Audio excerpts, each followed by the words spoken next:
Vaush and Destiny in person. This is going to be so much fun, folks. Want to let you know we are very excited. This is a freestyle type of discussion or debate. In other words, it's really up to the speakers. Whatever they would most enjoy discussing, we're going to let them take the conversation wherever they would like to go, completely spontaneously. So, want to let you know though, if it's your first time here, consider hitting that subscribe button, as we've got a lot more debates coming up. For example, the famous or infamous flat earther Nathan Thompson will be on this Friday for a good old flat earth debate.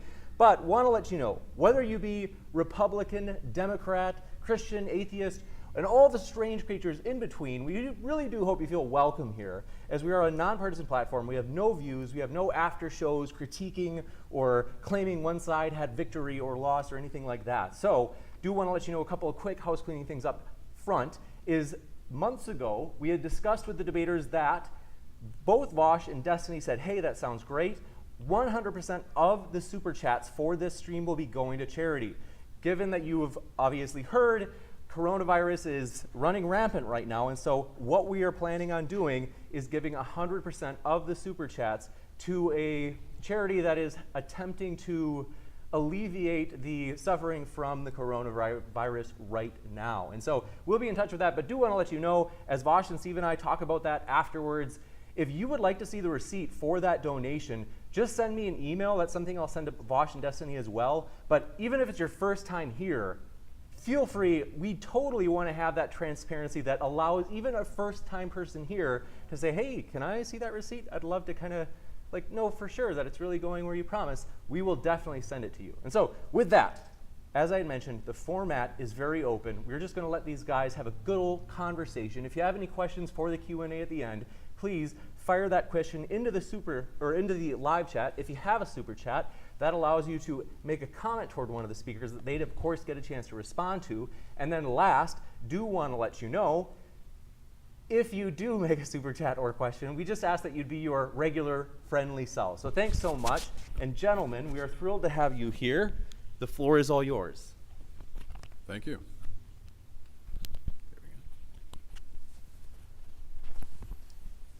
That should sound pretty good. Hey, nice to meet you. Finally in person. After years. Yeah.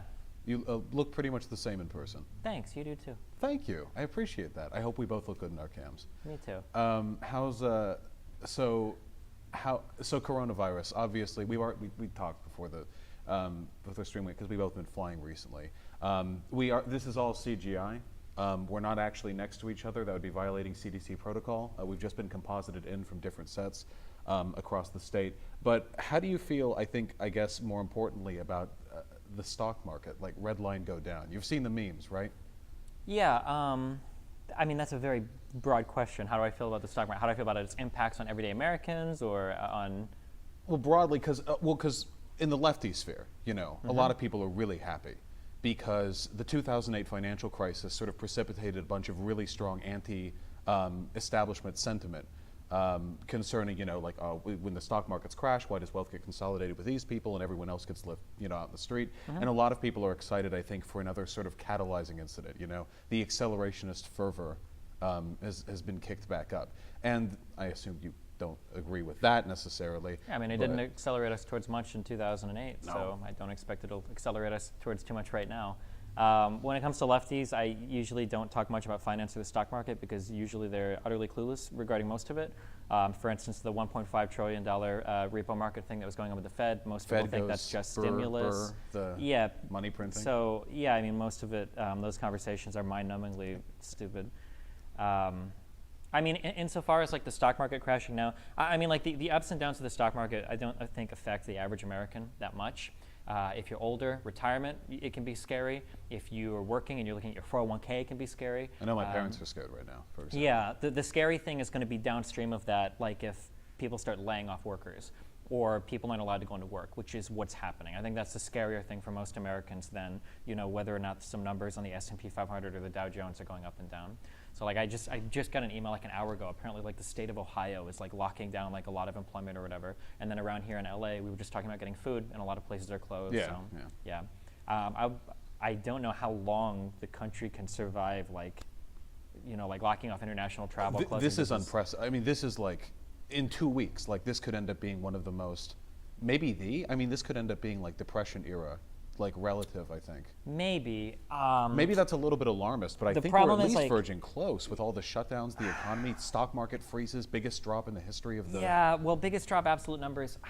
I wish I didn't know we were going to talk about this. Percentage-wise, I think. Well, not just percentage-wise, so I'm pretty sure in the Great Depression, I want to say 25% of the world's GDP was wiped out, and I want to say that in 2007 it was like 1%.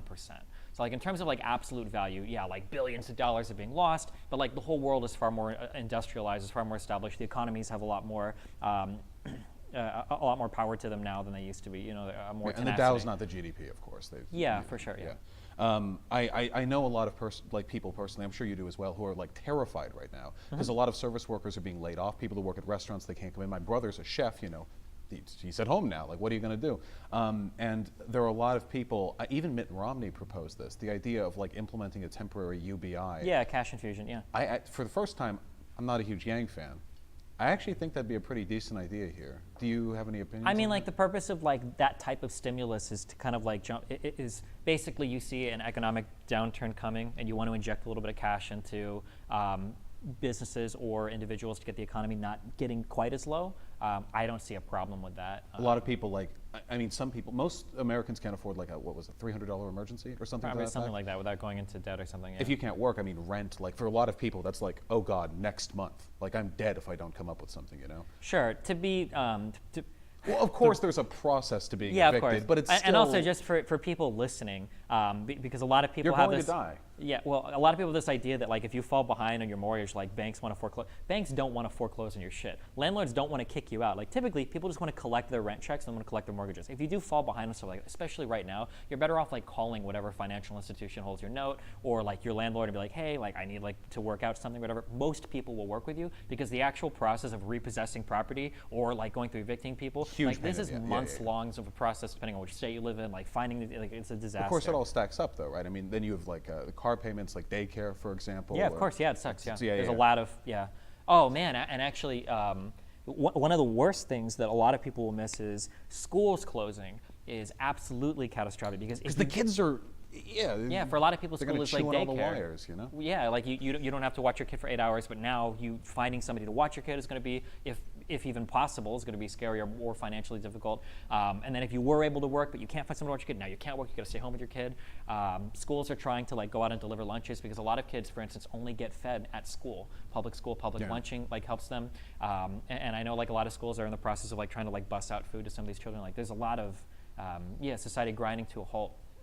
The mortality rate for children who catch corona is very, very low. We could send them out as little baby carriers, doing the deliveries, you know, picking up supplies from the store. They can fill in the gaps that the older workforce isn't capable of. Is that what socialism needs? That's Child what's- labor to Are bring it you? back? Hey, listen. There's child labor, and then there's child work. Okay, Okay, work. gotcha. We're all here. Yeah.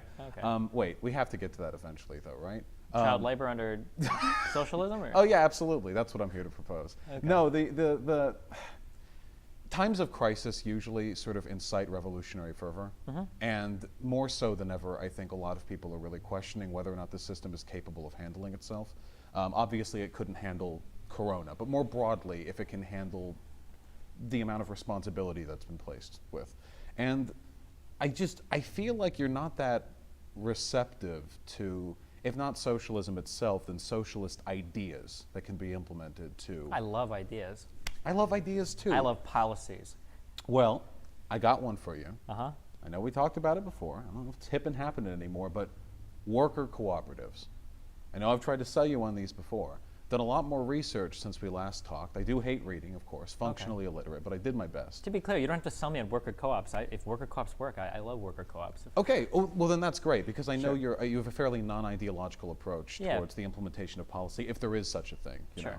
But do you not feel? I mean, we're on a precipice of like 8 catastrophes at once right now. Corona's one. I mean, climate change is obviously the worst of them. And I feel like it's at times like these we need to be considering things that are outside the realm of sort of conventional discourse. Nobody right now in this country is seriously talking about like challenging the wealth or the accumulation of power, except for maybe Bernie Sanders, and he's not going to win, it seems. So we kind of have to carry the torch there, and if we can't do it through a presidential election, then we have to find other ways. And I don't know how amicable you are to, because I see you criticize that fervor a lot online. People Because like the Hal thing is that, Kalinske or like, Hassan, they're yeah, like, you can feel passionately about something, but at the end of the day, like, we need an idea. Like, what are you going to do? Like, I hear people talk about all the time they want to close the tax loopholes. Well, what type of tax loopholes do you want to close? If I buy a van for my business, should I not be allowed to write that off? Should I not be able to carry forward losses into the next year like Amazon does? Like, people always have all these great ideas like, oh, we need to close the tax loopholes. Which ones? Or, oh, we need to make it so that, I don't know, raise like corporate tax rates, or like, it's always just like very vague stuff, and it doesn't really target anything. But nuance never carries a revolution. I mean, you can specify the details in Congress or whatever, but if you're trying to get people active, you can never say, if you look through, CD page 147, Codex 74, you see specifically this needs to be removed. Nobody gets energized by that. It's these big, passionate, not necessarily illogical, but these driven acts of rhetoric, I think, that really inspire change. And that, I think, and one of the problems I have with you, I think, is you're very policy focused. This is called like policy wonk, I think, derivatively, or sorry. Sure. What's the, it starts with a D? Derision? Yes, that. Okay. With some derision from the left, because these are people who are very, like, obsessed with the intricacies of policy. I think Nate Silver gets this badge placed on him a lot. But a lot of the really, strong positive change that's been made in this country historically hasn't been built on the basis of sort of the calm proposal of specific changes to a complicated set of laws. It's been about very angry people forcing themselves onto the system until the system buckles and eventually has to kowtow. Suffrage, civil rights movement. And if we tell these people, like, hey man, what policies exactly are you looking to remove? And this is kind of like one of my big criticisms of democracy. I thought I you were know going to you say hate criticism that. of socialism, So, like, but okay. my problem is that, like, suffrage and slavery are pretty easy, like, problems and solutions. Women should probably be able to vote. Black people should probably have all the rights afforded to them as white people. When we talk about, like, the financial structure of the United States and, like, what is an appropriate form of taxation, how do we do all of these stuff, these are really, really hard questions.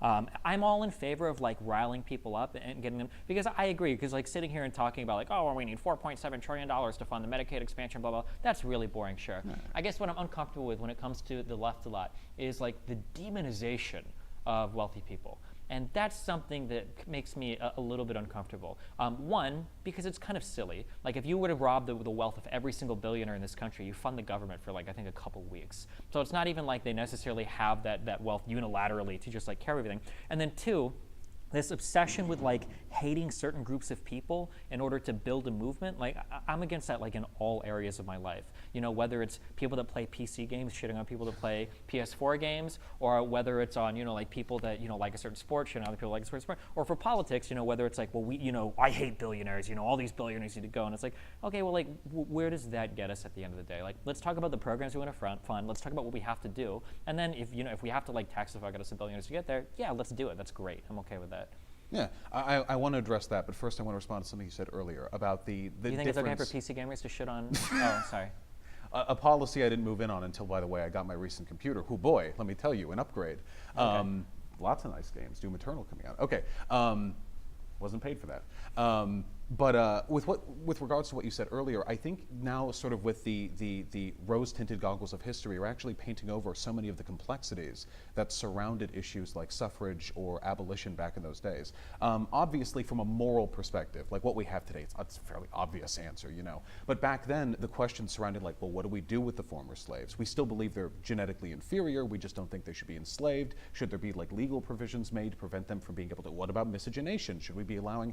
And there were a lot of, and at the time, very nuanced arguments going back and forth between abolitionists and non-abolitionists. And at the end of the day, it took, gunpowder and iron to end up resolving the difference. Likewise with suffrage, and likewise with the civil rights movement. In hindsight, these feel like, I suppose, fairly obvious moral answers, but I feel like one day, maybe 1,000 years in the future, everything goes right, we can look back in this and think like, maybe a system that politically and economically privileges an incredibly small group of people with a different set of class interests from the rest of the people wasn't the best way to ensure maximum happiness for everyone. And that might be simple to them, and they'll be dealing with ghost and robot sex or something. That'll be their moral and I'm not dilemma. even saying that like the concentration of wealth in the hands of the few at the expense of the many that's not a good thing. I would hope that nobody agrees with that. Even the people that pretend to agree with that only trick themselves into thinking the lower class is doing better than maybe they actually are.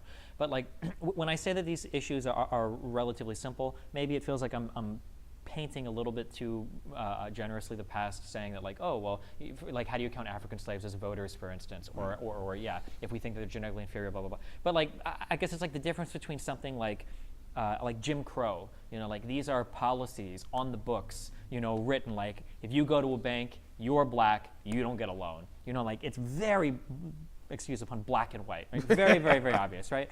Whereas like if we were to talk about like systemic or structural racism, I think we can all agree racism equal bad, but like addressing that is like so much more multifaceted than like looking at actual laws written on the books and getting rid of them. That's all I'm saying, I guess. It reminds me of kind of like policing, like how judges act, like discriminate sentencing. Sure. It's incredible. Well, but it's incredibly. No, I completely agree. Like that's what the Republican types always say. Find me a racist law in the books. Well, if only it were so easy. Yeah, of course, yeah. Yeah. And then, like, I guess it reminds me a lot of, like, Brexit, for instance. Like, should the UK leave the European Union? That's a pretty easy yes or no, but what does that actually look like? And people found, well, holy shit, that's actually way more complicated than I thought it was going to be. And there's so much more going on. And Cameron and everybody was, like, bounced out of there. And they're like, all right, good luck, figure it out.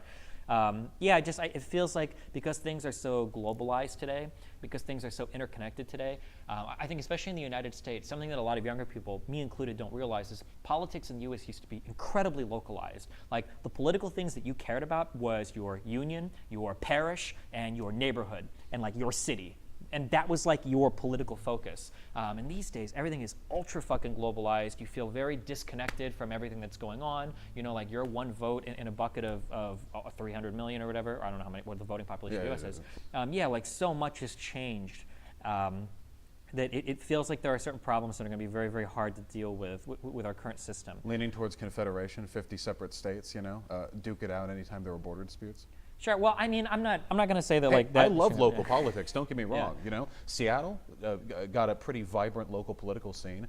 They've recently resisted like Amazon's incursion into the city, which, obviously technicalities aside, we're very happy about. And I think that from an alienation level, people tend to be happier when they can directly relate to the effects of policy. Yeah, you show up at a town hall meeting, you're talking about stuff that's passing like your neighborhood, and there's your officials that are writing and voting on the legislation. Feels a lot better than just watching it on CNN or Fox News. You can throw a shoe at them. You might get a night in the slammer. If you try to show through the president, it's much harder. Sure. And I respect the nuance of many of these discussions. I try because I've an audience now too, and I try to be responsible. I think because I do agree sometimes the revolutionary fervor moves in a direction that I don't think is sustainable. Like for example, you said like hating billionaires and stuff. Now, I'll be candid with my personal beliefs. I do generally believe that most of the extremely wealthy people in this country and most of the higher level politicians are disgusting sociopaths. I do believe that. But I do agree with you in that the formation of political movements on spite is incredibly destructive. This is one of the reasons why there have been so many co-opted left-leaning revolutions over the past century that ended up turning into, kill a third of the population, everyone with glasses, with Pol Pot, for example. Now, that's not exactly an enviable or replicable example, but I do think that turning spite into a political force is dangerous. But at the same time, what do you do if the politics of a system are so entrenched that it is not possible to move within that system through sort of the grounds of civil policy discussion and address it? Certainly not in time. I mean, we were up against the wall with climate change a while ago, and what's been done to challenge the power that coal and oil lobbies have over government? I mean, with Citizens United, it's gotten worse, if anything. I don't know if my views on this have changed so much over time. I don't know if I buy, when it comes to climate change, I don't know if people are actually really ready to do something about it. Because I don't know if the solution to climate change is legislation in Congress so much as all of us have to collectively come together and start to make sacrifices to do it. And I don't know if the average person is on board with that. This might be something where we split. This is an argument I get into with a lot of people that say well, co-ops would help climate change because the oil workers could blah, blah, blah. I know that argument. But I don't know if that's actually true. If there are people that enjoy working, the problem with climate change is twofold. One is that the damaging effects happen over a long period of time, which intrinsically we're not wired to deal with very well. We have to learn how to deal with delayed gratification. That's one. And then two, the effects of climate change aren't localized. So I can drive my car around a polluter I want, but it's not like those fumes are in my house at the end of the night. You know, like more or less the air here, you know, doesn't smell like horribly smoggy and polluted. Maybe somebody from like New Zealand or somebody will contest that. But like, I don't think it like smells like I'm in a garage or whatever. And neither of these two things are, those two huge drawbacks really hamper our ability to do anything about climate change. I don't think socialists could deal with it any better than capitalists could, any better than a green movement could. Like, it's just really hard to get people like really riled up until you literally have like countries, you know, on fire and falling apart. Right. And even then, I mean, Australia still, the prime minister wasn't willing to, you know, we get forest fires all the time. Yeah. Or brush fires, sorry. Yeah, brush, yeah. Brush fires. The hell state, by the way, or hell country, Australia, 98 degrees, you know, just year-round, perpetually. I can't imagine living over there right now. My God. That these people contend with their politicians is a miracle to me. I worry, though, that you're naturalizing how slovenly, how disinterested the population is. It's been the argument of people like academics like Noam Chomsky, you know, I know I bring him up a lot, but in his work, you know, Manufacturing Consent, it's this big, like, sort of thesis on the many ways in which the power structures in our society move people's opinions within, like, sort of like herding cattle into an acceptable range. And I do feel as though the alienation people experience, or the distance people feel from their voting consequences, I know you've complained about that before, where people just cast a vote and they don't even think, especially with foreign policy or environmental issues. I think that many of these sort of negative components to our democracy are a product of deliberate, or if not deliberate, at the very least manufactured efforts on the part of people who control our society. The news has always been biased. I don't think it's ever been this bad, for example. The extent to which our opinions can be molded, I now with like ads that track everything you look online, and they can specifically move you into certain demographics to maximize how much they can sell to you. It worries me because democracy functions fundamentally in the assumption that people are generally speaking aware of what's going on. Yeah, but capitalism, in some ways, I think, that can be addressed, not all of them, but in some ways, pollutes that flow of information for a profit motive. Sometimes maliciously, like when the oil companies will like lie about this spill or this impact, and sometimes just as a natural consequence of the way information and media moves. So we can talk for hours about, I guess, like the extent to which media influences people versus people influence media.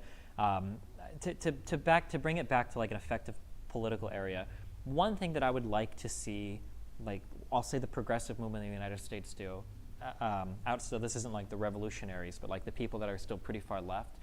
The two things that I would like to see is, one, pick like a couple issues and like go hard on that. I feel like having somebody like Bernie Sanders who wants to do nationwide rent control, Medicare for all, Green New Deal, federal jobs guarantee, like when you're trying to do every single thing, I feel like maybe it would be better, I'm going to say this horrible, horrible word, compromise on like a couple of things, and then just like your stake in the ground is like Medicare for all, that's a deal break. This has to be it. That's it. This is the one thing that we're pushing harder than everything else. You want to keep guns? Okay, fine, whatever. You know, you want to keep Hispanic people from immigrating here? Okay, fine, whatever. But Medicare for all, that's the thing we're going to do, God damn it. That one thing. I'll give them guns. Sure.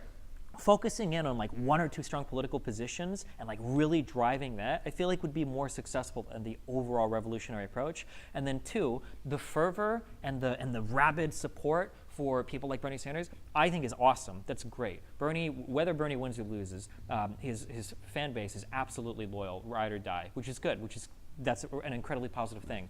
But like focusing that energy into positivity, or at least directing the negativity away from people that are kind of your allies, I think is the second thing I would like to see. Like if you're a huge Bernie Sanders supporter, that's awesome. And if you take all that fucking hatred you have for Bernie not making it and all the establishment, blah, blah, blah, and you turn it on the Republicans, that's great. But when we start saying things like Pelosi or Pete Buttigieg are fascists, or that Obama was like a neoliberal fascist shill or whatever, it's like, damn, well now like the political effectiveness of your movement is completely evaporated into nothing. Like whatever you wanted to do or achieve is gone because Bernie Sanders was gone. And you know, maybe you shift Biden to the left a little bit on a few things. I don't even know how much is attributed to Bernie there versus just like the general Democratic sentiment. It's impossible to know. Yeah. Those would be the two things. So like staking out like one or two big policy points that you want to do, and then like at least directing your vitriol away from people that are your allies that could be working with you. I mean, that's the issue, though. You've heard, I assume, lefties say that Democrats are controlled opposition. Everyone is controlled opposition depending on who you are. Of course, sure, you know, how high up the strings go. Sure. You know, you've got the Jews, and then you have Kellogg's cereal controlling the real. I've heard Republicans say even Ben Shapiro, or not Republicans, but like alt-righters will say like Ben Shapiro is controlled opposition, or certain people are controlled. Yeah, Richard Ben, Spencer is ben, controlled ben opposition. and Netanyahu are yeah, together. Like, everyone is controlled opposition if they don't represent everything perfectly. Yeah. Controlled opposition is a conspiratorial term. I don't generally like using it, but there's a sentiment behind it that I can get behind. And the concern, and this is historically verifiable, is that what we need is serious change. There are people in this country, I think, are suffering past an acceptable extent. There will never be perfect equality or perfect economic justice, but at this time, such an egregious amount of wealth is diverted. I mean, God, you know the Panama Papers, nothing even came of that, but we know the system fundamentally is broken. Healthcare, education failing, politicians not really, the bills that get passed don't tend to represent the popularity of those bills with the average person, but the wealthy people, they get a pretty consistent, you know, positive curve. There are so many problems, and all of the progressives in this country, or the lefties, you know, we get really fired up, we get really revolutionary, and then somebody like Barack Obama comes around, and he masquerades as a progressive, and then he gets 8 years, 3 million undocumented immigrants get deported, concentration camps in the south border are built, and we get from this what? A watered-down Heritage Foundation plan, and admittedly, a good thing, the Iranian deal. We got the ACA and the Iranian deal. And Supreme Court, at least not the last one, but some Supreme Court cases. Right, of course, yeah. I mean, like, and again, like, it sucks, but this like, goes on forever, this sine wave. This is the eternal crux, the eternal pain and paradox of the progressive, that a progressive just doesn't seem to understand. The problem is that progressives don't understand. If you ask a progressive how they feel about things like where is America at on like Medicare for All or the Green New Deal, what they'll tell you is like, I'd say like 80% of Americans are for it. It's just the corporations and the politicians standing in your way. That's not true. There's a lot of work that has, like, when you talk about Obama got in and he couldn't get anything done, technically, that's a good thing. That's democracy in action. Obama didn't have the Senate, he didn't have Congress for 6 years because he wasn't popular enough. That was the will of the American people speaking. Now, we can talk to some extent, you know, things like gerrymandering, there are different types of voter suppression that happen that are definitely bad, but there is a sizable chunk of American people that just didn't want to see Obama do his thing. But this is the contention, or the contradiction, I suppose, because you have serious issues with how democracy functions, but then I say we need to make serious change, and you point out, well, hey, democracy says we can't move forward. We have to keep things the way they are. Well, okay, well, there are two separate arguments. I'm not a fan of democracy because of, look at where the fuck we are now. But if you want to make change, I think that you have to do it within the system that exists now. Like, you could go for a revolution, but no one knows what that looks like. And but right now, life is decent for most people. Like, that's very relative. A lot of people feel a severe amount of economic anxiety right now. Sure. And I agree. I mean, of course, everything is relativistic. You Yeah. know? But at the same time, and it's difficult to make assessments like how much are you maximizing well-being compared to the total potential limit of your society? Sure, and I'm not even It's going through impossible to some weird say. utilitarian calculus, but like if you read, I can't even remember any, like the English books we read after the Great Depression or whatever, like we didn't hit that after 2007. Like it didn't sink to that level where people are like killing themselves over like a slice of bread underneath some train tracks while That's they're a low bar to set. Of no? course it is. I'm just saying that like it's important to recognize that we have made some progress, that things that Obama did were transcendent. The idea that America had any type of healthcare, anything passed, was unbelievable. The ACA sucks compared to what it could have been, but it was a massive leap forward compared to where we were. And the Iranian deal could have sent a new benchmark in terms of American foreign policy,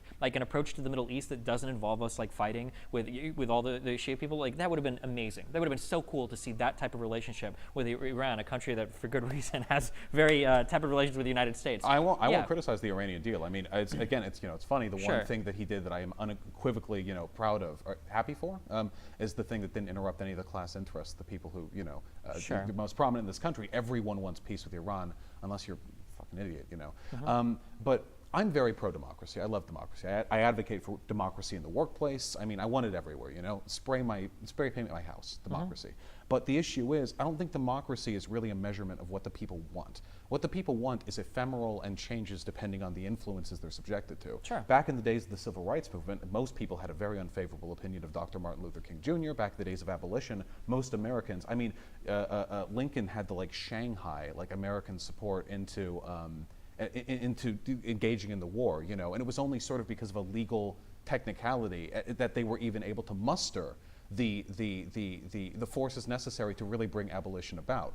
And when we see all of this at the time, at those times, all of the good things that happened would have been considered, I think, by people in positions such as yours, very progressive-minded people who are concerned about adhering to sort of the acceptable limits of political movement, to be impossible, or at the very least inadvisable. Sure. So, and the past, I just want to yeah. conclude. The past century, ever since the Great Depression and the New Deal, has been a slow process of erosion of, not for all, of course, gay rights, great, fantastic, we move forward in some respects, but in a lot of ways, particularly economic, we have made little or negative progress with rights and unions being eroded, regulations being rolled back, tax brackets being flattened, and in some ways, things have arguably gotten worse. I mean, there are people who have made the argument, for example, that post-Jim Crow, the effects of the war on drugs have actually had a proportionally greater negative impact on the black community than sure. Or you look at the actual 2007, the amount of wealth that was wiped out that largely was restored to a lot of families didn't get restored with a lot of African American families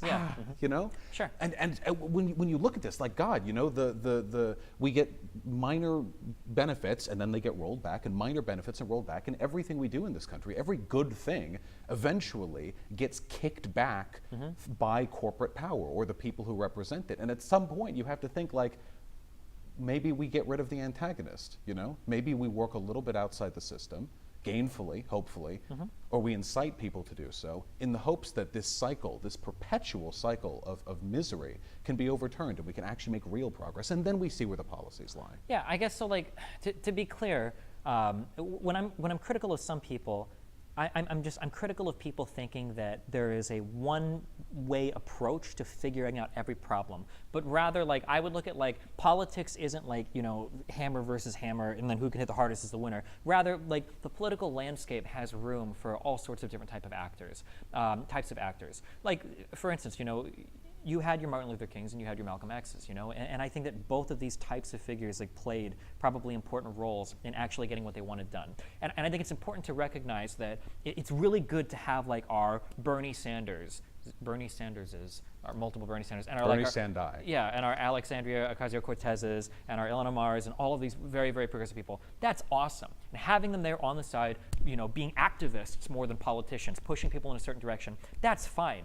But at the end of the day, as much as it pains me to say it, people like the Pelosi's and the Hillary Clintons and the Obamas, these are the people that are pushing through some of that change. Like, these activists on the side, and I say on the side, I don't mean that in a negative way, have a very real goal, which is to, like, shape and shift the American population's opinion regarding certain, I wouldn't even say policies, certain ideas. But at the end of the day, you need a politically effective machine that can start moving those ideas through office. And I think that it's important to recognize that there is value in both of those things. Too quickly, it seems like people are very quick on both sides, really, on the activist side, to say, I hate politicians, you know. If Obama was a man, he would have just executive actioned every fucking possible piece of legislation and abolished Congress and blah, blah, blah. Yeah, I mean, like, you have those people. And then you also have the people that are like, you know, hey, Bernie Sanders is a worthless fuck. All of these progressives need to just go away. You guys need to get out of here. I hate all of you, blah, blah, blah, blah, blah. Without recognizing that, well, there's probably a reason why people like even Hillary Clinton supported a 15 an hour minimum wage, nationally speaking,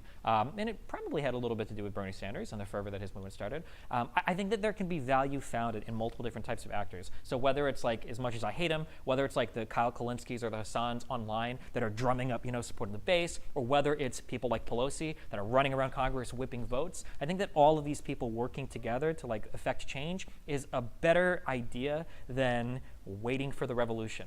No, this I agree with. I can absolutely get behind this because, of course, back at the turn of the century, you know, during the Gilded Age, a lot of the labor movements that we saw ended up, you know, we get the 40-hour work week and the weekends and no child labor, and a lot of this was pushed for by people who I suppose would have been me 100 years ago, you know. But the actual changes were hammered out, you know, cross the T's, dot the I's, by politicians and by the people who try to channel that energy into the political space. And I agree there's a need for these two things. I don't think we should have like a revolution every time like a fishing trade deal needs to be renegotiated with Mexico, you know, in the Gulf. I think it's very, very important to recognize that sometimes there have to be capitulations made. The question is, what do you do if they're not coming fast enough? Like, if you think of it as a stopgap, maybe people like me or Hassan are engines that build energy, and we try to get people as excited as possible, and we get them to write letters and pressure people and say mean things on Twitter, which is of course as cathartic as it is effective, and then we look at our elected officials, we check like, hey, how's the pressure working? And just recently, I think within the past 24 hours, Nancy Pelosi shot down sort of backroom deals that were taking place concerning a stimulus bill for like the average worker. Barack Obama didn't push back on the Republicans like anywhere near hard enough. He allowed that Senate seat, or not Senate, sorry, Supreme Court seat to go to a Republican pick because he wasn't willing to fight the fight. Well, he couldn't do anything. Well, I have had talks. I have looked at things. It seems like there were legal precedents for doing something if the Senate refuses to do its job. But we get an 8-year progressive presidency change, and we get two policies from it. One of which is now woefully inadequate. I think most people agree the ACA was a compromise, even at the best of days. Yeah, of course. Yeah, and the Iranian deal has been overturned, but that's not Barack Obama's fault. Or maybe it is DACA. The thing is that Obama, it's funny because people are always like, we need a stronger president to just get out and do these things. And to some extent, Obama did. That's where we got DACA from. Congress couldn't move on it. Well, now I'm going to do it via executive action. Yeah, but now we see the problem with stuff like that is, well, as soon as the next guy comes in, now it's gone by executive action. Like, right, but exactly. All the changes are temporal. That's why I always told the people who listen to me, Bernie Sanders gets in office. Do you think that fixes anything? The fight, I mean, that's where the real frustration. Fight is beginning there. Yeah, exactly. Course, like, if you think it was fun, like listening to him, the epically own people on Twitter, God, imagine him like arguing to get like bills passed through McConnell. It's nightmarish, We'll and the Democrats wouldn't even have the Senate, so that would be a monumental. I mean, there are ways to do it, but the political pressure required for that, because it's like you're always fighting, like sword and shield, like you're fighting battles, on your more extreme ends to get legislation passed, but you also have to protect your moderate districts. That was the blue wave. Yeah, was getting all of those moderates out to vote and flip those districts blue. And we are, and this is interminable.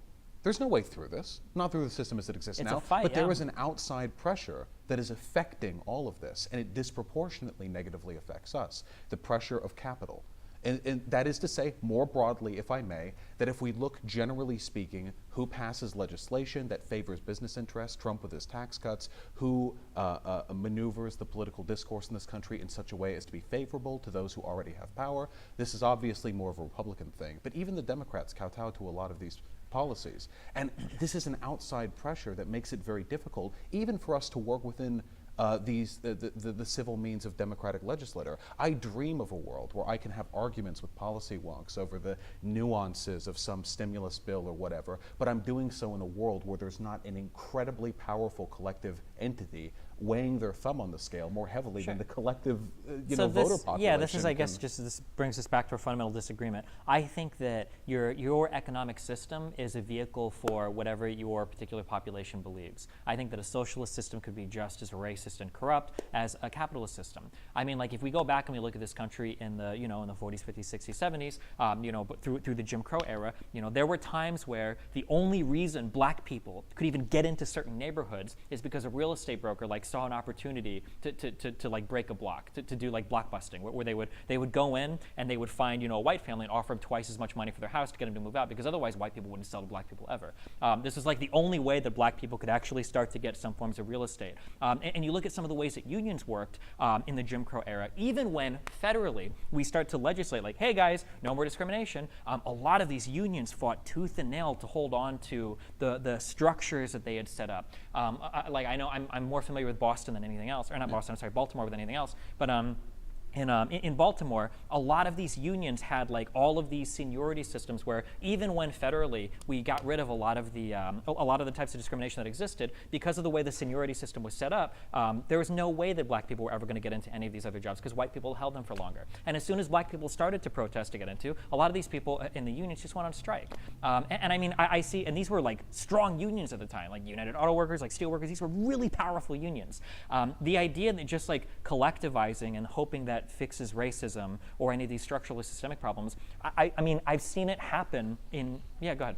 I just want to say, I'm not a... Or wait, real quick. I've seen it happen in these more socialized systems. I just don't believe it's going to magically disappear if you change your system of economics. Yeah, okay, I'm not a class reductionist. I don't believe that socialism can fix all of our social woes.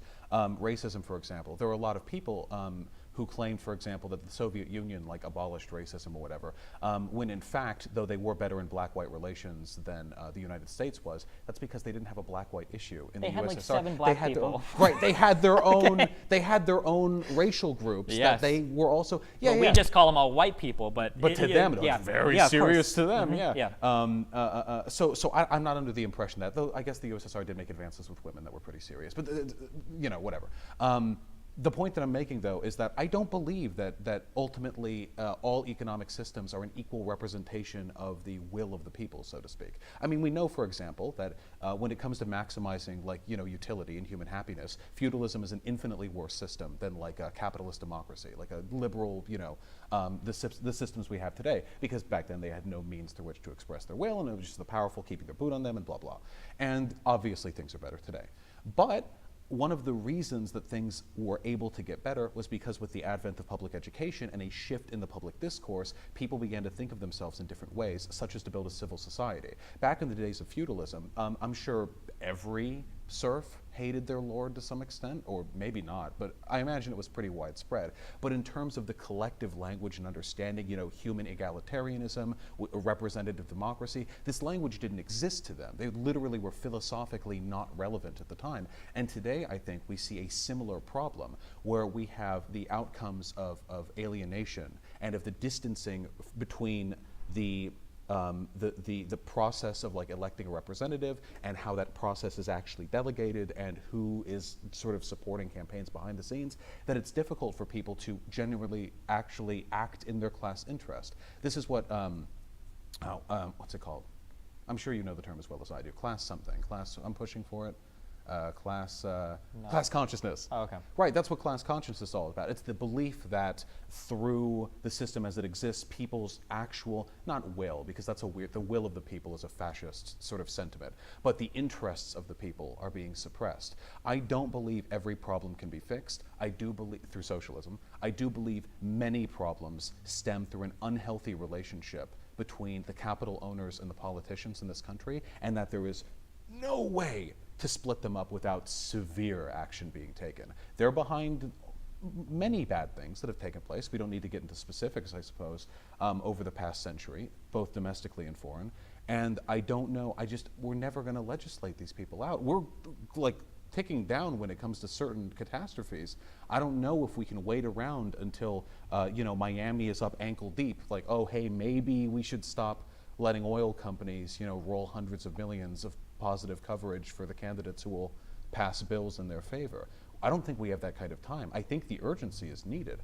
And if the people who are pushing through the bills, Pelosi, Obama, whatever, Pete Buttigieg, are stopgapping too hard, if they're not letting change happen at an acceptable pace, I think it's the obligation of people like me to say, we have to circumvent. We have to move around this wall. I guess I just don't know if I believe. Sorry, that was a lot. I apologize. Sure, yeah. I don't know if I believe that the interests of billionaires is so fundamentally different than the interests of working class people. When it comes to things like tax policy, sure. But when it comes to things like global warming, I don't think a lot of billionaires are legitimately thinking like, well, if half the planet floods, I'll probably just go move somewhere and be chill. I'm pretty sure most people are opposed to these types of like, well, if we focus specifically on climate change, like even ExxonMobil, I think for the past decade, has had a neutral stance on climate change where they got rid of their, oh, well, it probably doesn't happen.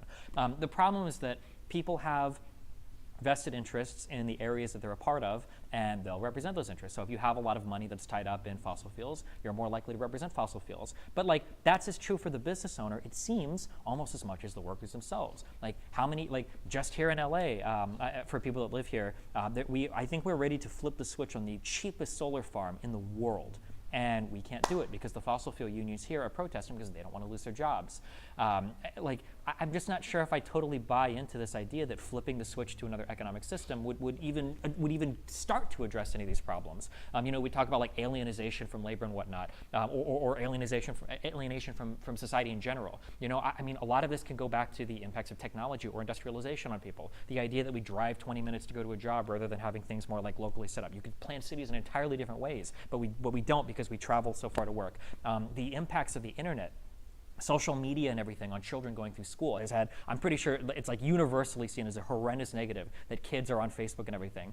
The lack of localization in politics, the fact that nobody cares anymore and they just watch the national news and they're not invested in their own local scene. I don't know how many of these things necessarily just go away because we change like the particular type of economic organization we have. Maybe it can start to address some things, but I think that you have more or less all the same problems and you still have to find other tools to deal with it. You know, when we spoke about like lobbying last time, for instance, should lobbying be made illegal? Well, nobody thinks lobbying should be illegal. Every company should have a chance to make its case to a legislative body or to the public. But you know, I wouldn't expect a coalition of workers that represents, you know, fossil fuels to be any more honest about their jobs than a capital owner for fossil fuels. Just because that's where their interests lie. Like, I think you need another tool. Like in both socialism or capitalism, you would need some sort of like third-party body that arbitrates these types of things. It looks at the situation and then determines, you know, what's better for public interest. So before I address that, because I absolutely do believe that a change in the means of production would lead to a change in how the relationship between the worker and the business, not broadly speaking, you know, the power structures. I do want to say then, if your contention isn't specifically with the means of production then, and more broadly with the way in which these powers are abused, do you have any solution to the rampant abuses of power and general harm that's being caused by essentially by corporations that politicians have a financial interest not to address? Even if we leave aside socialism, there's no denying from the opioid crisis, which is killing tens of thousands and putting hundreds of thousands in hospital beds because they just lied about how addictive their products is. It's sort of a dark mirror of the tobacco industry, you know, 50 years ago, to auto industries lobbying to prevent cities from implementing public transport, to just everything that happens here. Almost every bad thing in this country has some sort of financial interest pressing on it. What do you suggest be done about that? Especially, we're running out of time. Yeah, well, I mean, it's funny that you bring up because like taxi drivers that are unionized also like champion against Uber and Lyft and whatnot coming in as well. So I mean, like both sides do it. Like it just depends on like what this particular issue looks like.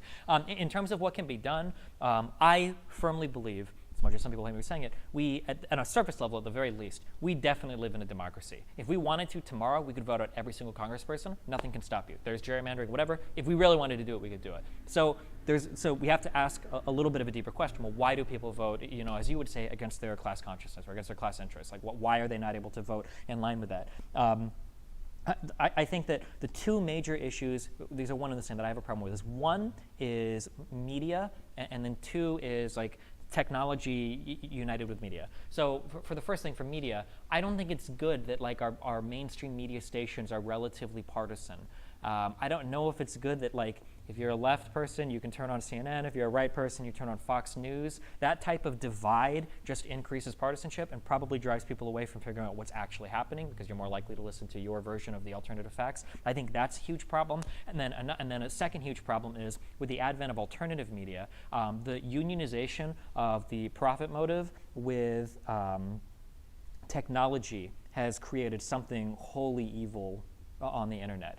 You talked about it earlier, the idea that I can hone in, I can craft this perfect profile of you to figure out what types of videos you want to watch, and I can send you down the deepest, darkest rabbit hole I can so that you're watching fucking 50 million videos. I hope you like Alex Jones. Yeah. If I watch, click the Destiny video where he mentions Ben Shapiro. Well, here's Joe Rogan, here's Jordan Peterson, here's Alex Jones, here's Ben Shapiro. Like every, right-leaning and then alt-right-leaning eventually person. Yeah, I think that those two things are huge problems that need to be addressed. I think that there has to be some form of government intervention when it comes to informing the public of what's going on. I don't think that what we have right now works. Whatever I would suggest as an alternative to it would be something that would make me uncomfortable because it would require a dramatic intervention of government into that industry, which leaves itself susceptible to all the problems of government, for instance, Donald Trump being president. But I would be willing to take that over what exists now, which I think is leading us down a pathway to destruction. I certainly agree that these are serious problems that need to be addressed. I just wonder if we're pulling back the focus a little bit too far when it comes to, for example, the way media influences people, partisanship and what have you. I like partisanship. Personally, as a more radical-leaning person, I love the fact that people these days are so radically divided that we don't even see the same world. And the reason for that is because I think that the lines are being drawn a little bit more clearly. Now that things are more partisan, it's more easy to see who or what the beliefs of people who are just cucks to the establishment really are. If you take your average Trump supporter, for example, and pardon me for being partisan, but these people are insane. in my personal humble opinion. And much of that insanity comes from them replicating rhetoric that has been digested and fed to them by, like you said, Fox News, for example. Fox News just obliterates people, you know, from the jaw up. If you watch it too much, it's boomer side, really. And when we look at people who have been subjected to that degree of sort of media, I guess synthesis, yeah, brainwash, whatever term you want to, it's very loaded, but we're all subject to brainwashing. You know, anyone who watches me will have a certain opinion, you a certain, like, that's just how we work. Of my community spawned from yours. God knows there's been influences with regard to that. That's just how human beings get their information and try to parse it. But if you look at the kinds of things people who succumb to that process believe, to varying extents, these, I think, extend beyond the reach of partisan media. I think this extends well, well, well beyond that point. I think it extends to a point now where, I mean, I think the easiest example of this is the fact that even comparatively left-leaning news channels like MSNBC and CNN have in some, I suppose this is maybe contentious to you, but I would say that their reporters have demonstrated in some instances a clear bias against Bernie Sanders and some of his ideas. I'm not claiming that makes the election results illegitimate, but it means that even within the purview of left-leaning, you know, you really think comparing media, Bernie Sanders to a Nazi invasion is evidence of bias in some people? Listen, hey, all I'm saying is we're keeping Central Park fired up, okay, in case he decides to come out of retirement. Sure. In Minecraft. But it's difficult because even in these spaces, there's no room for this discourse. The Overton window is kept relatively contained when it comes to certain economic issues. On social issues, you know, on Fox News, you can call like Mexican subhuman, get a deal for it. And on MSNBC, you can talk about how body language indicates that Bernie Sanders has harbored misogynistic thoughts towards Elizabeth Warren. But when it comes to economic discourse, very narrow range, very, very narrow. Taxes, maybe a bit higher or maybe a bit lower, you know, or maybe a lot lower, you know, when it comes to dealing with like welfare or social programs. Well, maybe we can slightly increase the range of people affected by this, or maybe we can defund all of it. Maybe we can just kill everyone, who knows. Broad range of discourse maybe on the far right side when it comes to that kind of stuff because it's in their interest. I don't see that being broken by anything other than substantive change. I know I keep saying this rather urgently, like time we're like running out, and I say that, I think, because these are problems that have been addressed before. While we don't have socialism in this country, you know, there have been socialists in it for a long time, and the way in which the propagation of business interest influences people's opinions and makes them act out of their class interest is a subject that's been studied, addressed, confronted, and overcome in battles in the past. You mentioned unions, and it's true, unions act in their own interest and nobody else's.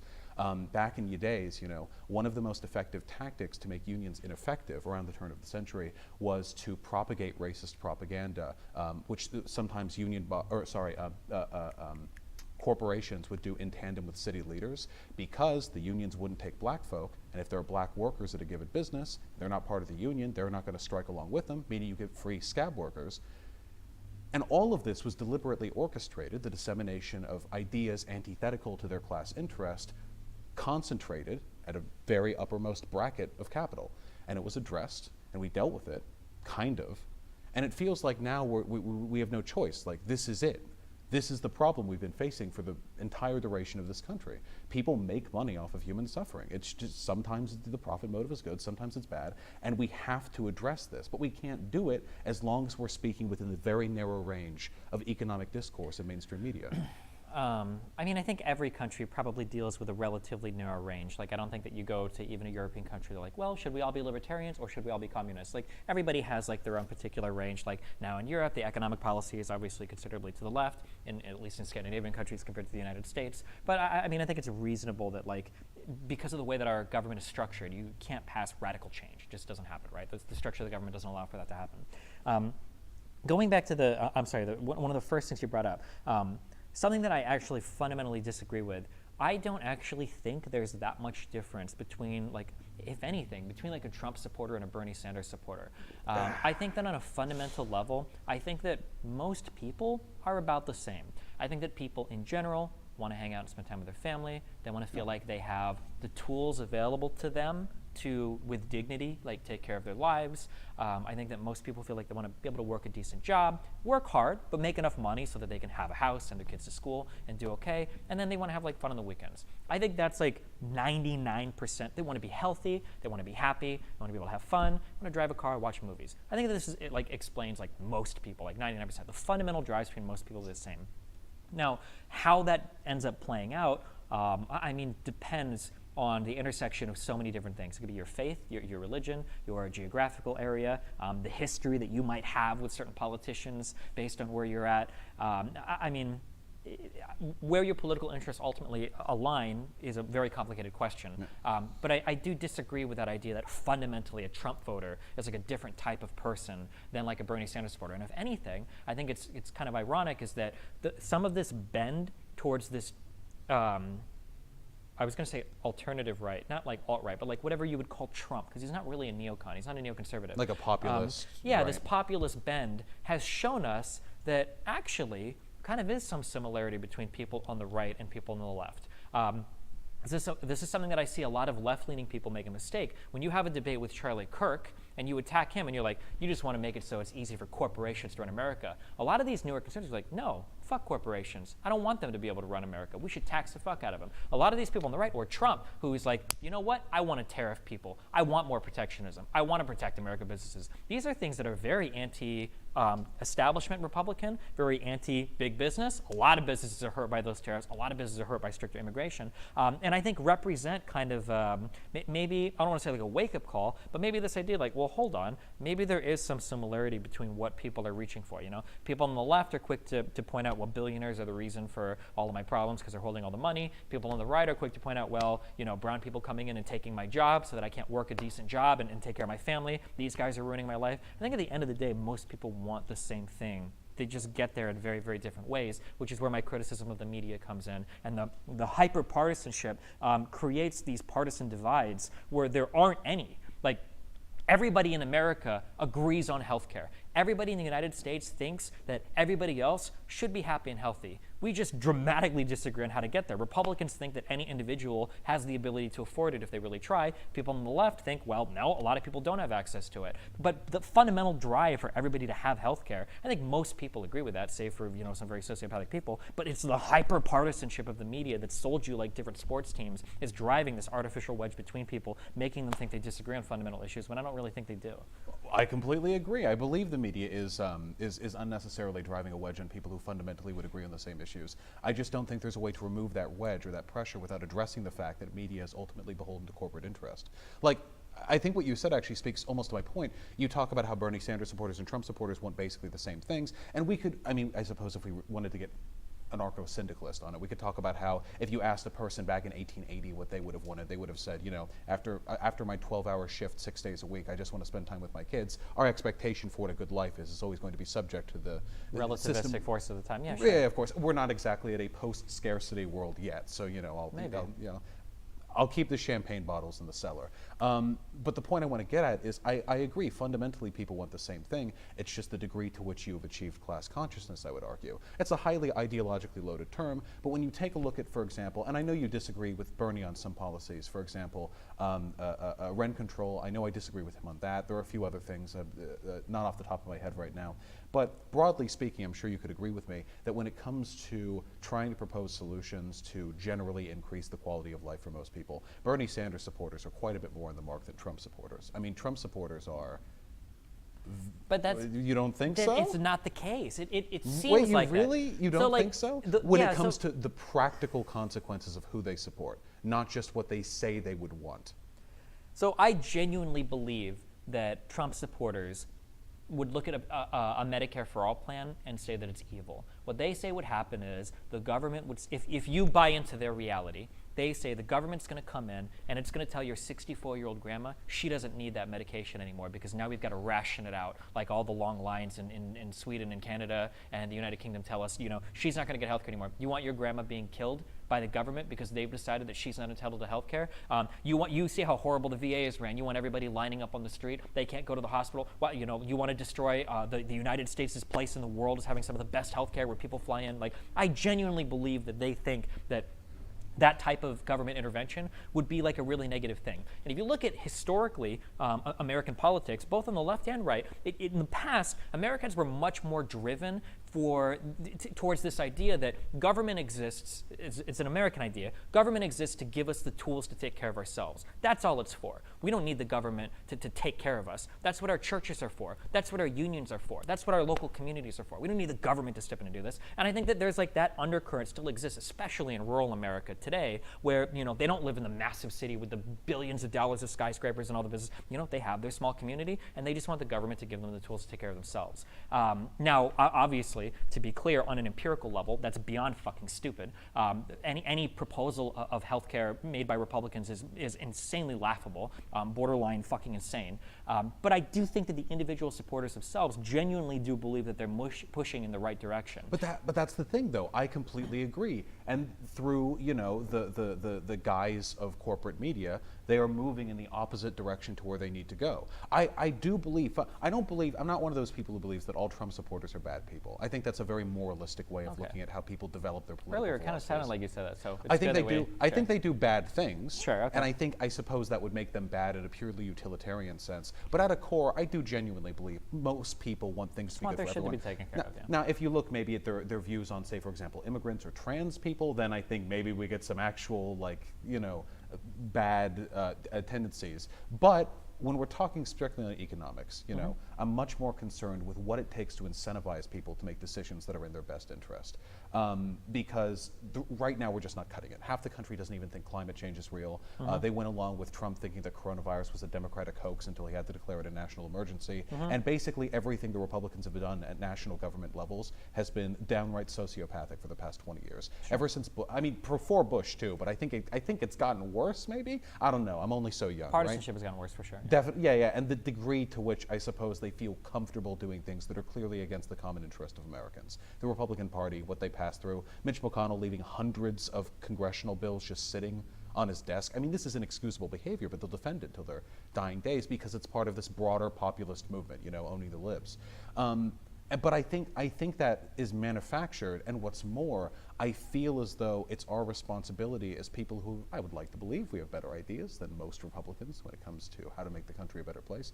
I think it's our responsibility to take on the systems that are keeping our democracy from genuinely representing what the will of the people, again, I hate that term, it's so inherently fascistic, but what the interests of the people should be. And when I say should be, I don't mean in broad ideological sense. I just mean if you want health care, if you want VA benefits, this is a generally good direction. This is lunacy. Yeah, so I guess where do you go then from here? Because my problem is that, and I'm not saying you do this because I know you don't, because I wouldn't be talking to you if you did.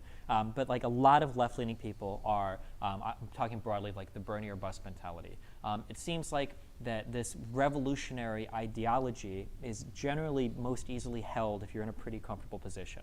Like if you're a guy that's going to school, mom and dad are pretty wealthy, it's pretty easy to hold up your BB gun in the background. It's like, yeah, the revolution is coming. But when it comes to actual people that are working right now, or maybe disaffected groups like gay people or women that might lose the ability to have an abortion in the United States. That's coming up. That this idea that we just throw everything out until a revolution happens is deeply troubling to me. It misses all of the problems that actual working class people have, and it just kind of brushes them off to the side for this sexy fantasy of the massive revolution rising up that who knows how many years away we could be from that. But are you criticizing their ends, or are you criticizing their efficaciousness? I mean, I think that I think the thing I'm most critical of is the political effectiveness. Okay. I just don't think it's effective to take a minority of the population, because progressives are, and to try to hold the whole left side hostage in the hopes that more people will come over to your side, and then until then you just say, well, screw all working class people, let them suffer in the meantime, they're going to all be martyrs for our cause. It's kind of like the broader problem that I have. I'm not a Bernie or buster. Allow me to defend Bernie or bust, if I may. Sure. I think that accelerationism gets a lot of bad rap sometimes. Accelerationism, I mean, no, you know what it is, but just the idea of upping the stakes until you reach a point where things are favorable to you, essentially. And I think that we implement these processes in our electoral system all the time. The bidding that goes, not bidding, sorry, the debate that goes on in Congress, you know, when you add bills to other bills, like, oh, will you not vote for it now that it has your favorite daycare's funding, you know, put in? The process of accelerationism, I think, is sound. It's unintelligent application, I think, sometimes that bugs me. With Bernie or bust specifically, the reason I'm not, and the only reason I'm not, is because I don't believe the DNC actually cares about winning the presidential election. I think that ultimately the DNC is beholden to its corporate interests the same way Republicans are, and much in the same way that many agents within the DNC don't like Bernie Sanders that much, not to speak of rigging or anything, they just don't seem to like him that much. I don't think they would ever allow, I do believe, perhaps maybe a little cynically of me, that they would rather lose to Trump than win with Bernie.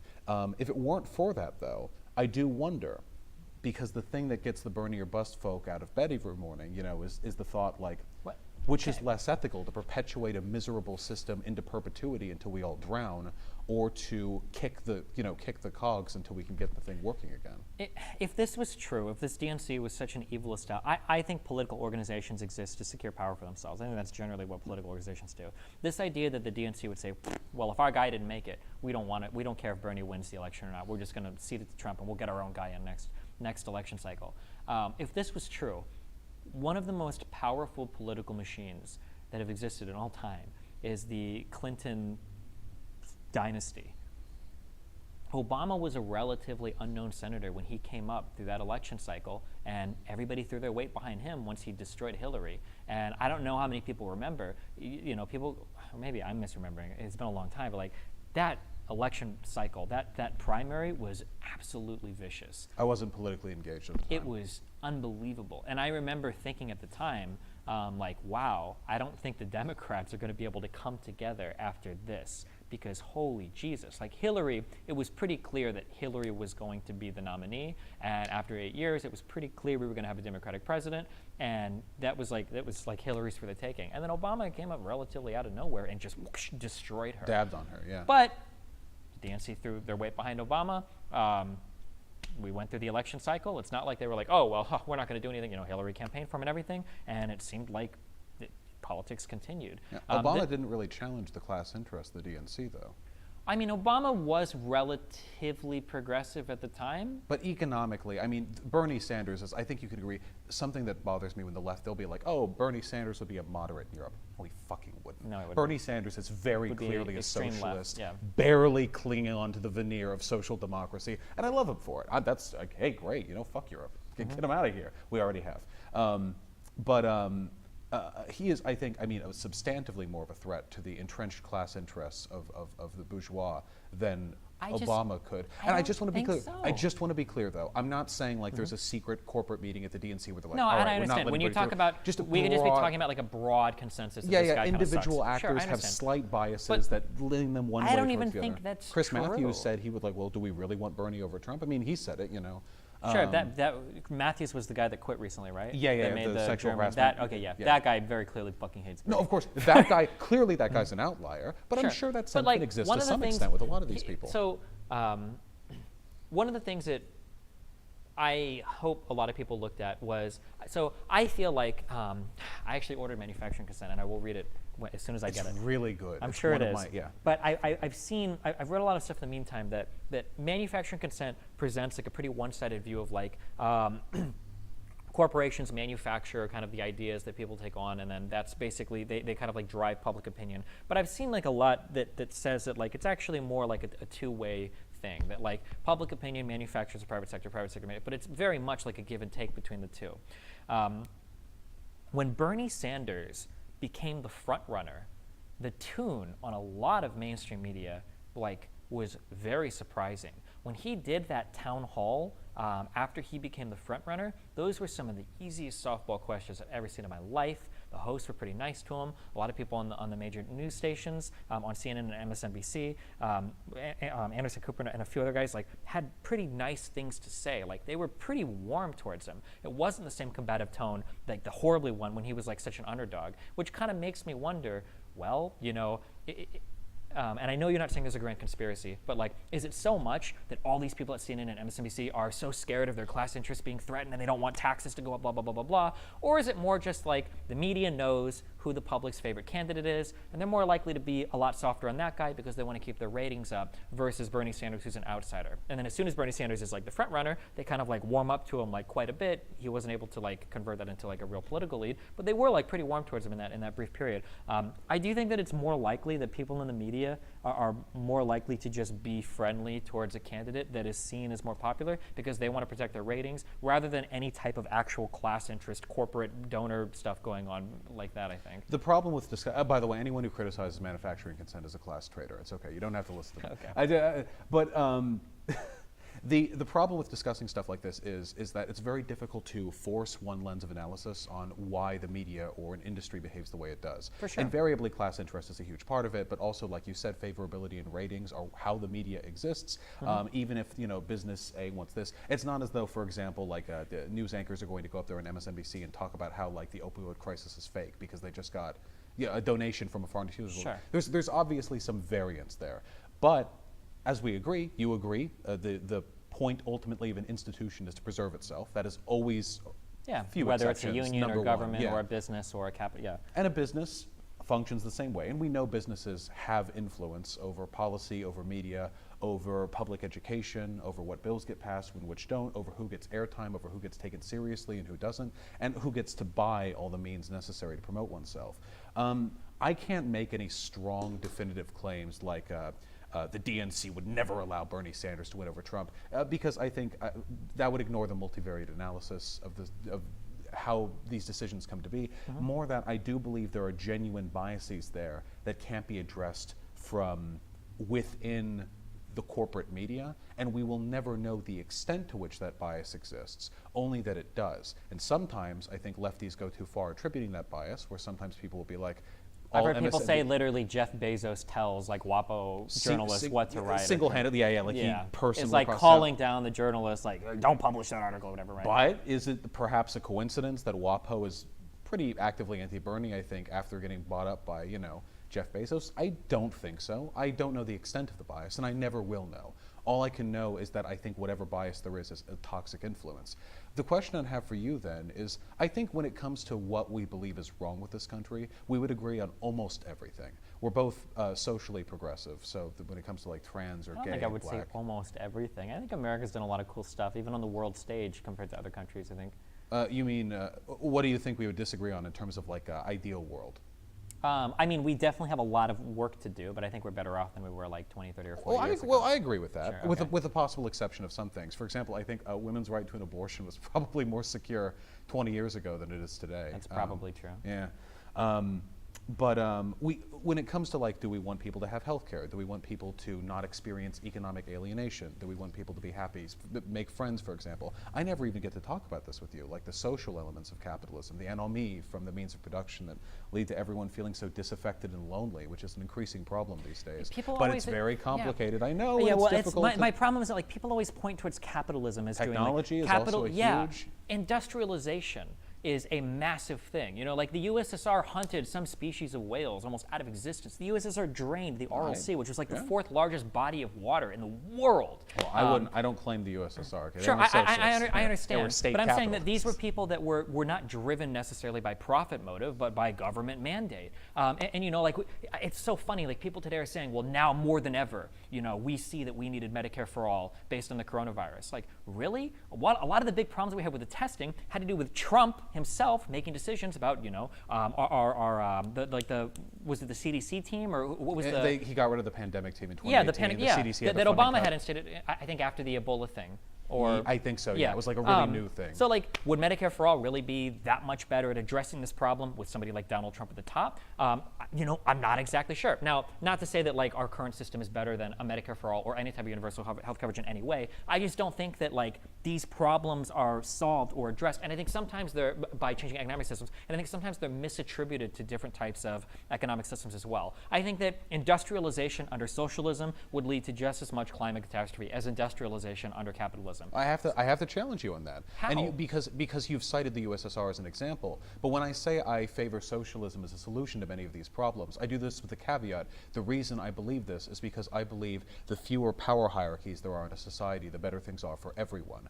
The USSR, the difference between the most powerful man and the least powerful man in that society was infinitely greater than that which we have here today. Yeah, but now, I'm not, so if I should be specific, it is not capitalism then that is the issue. It is any system which, hierarchy? it's any system which promotes hierarchy. But so, like, Feudalism worse than capitalism, and before that, the emperors and slaves of old. So, like, empirically, I can argue economically that I know that's not true. So, for instance, if we were to talk about factory farming versus personal farming, personal farms are so much more disastrous for the environment than doing it on a large scale. Now, I don't know if that would apply to every other type of thing that we could do, like, at scale, but I know that generally producing things at scale is a lot more, or is a lot less damaging to the environment than doing it in highly segregated I'm not manners. opposed to at-scale manufacturing, though. Obviously, factory farming has its problems. I'm not Sure, of defending- course. Right, yeah. But again, I mean, if that factory farm.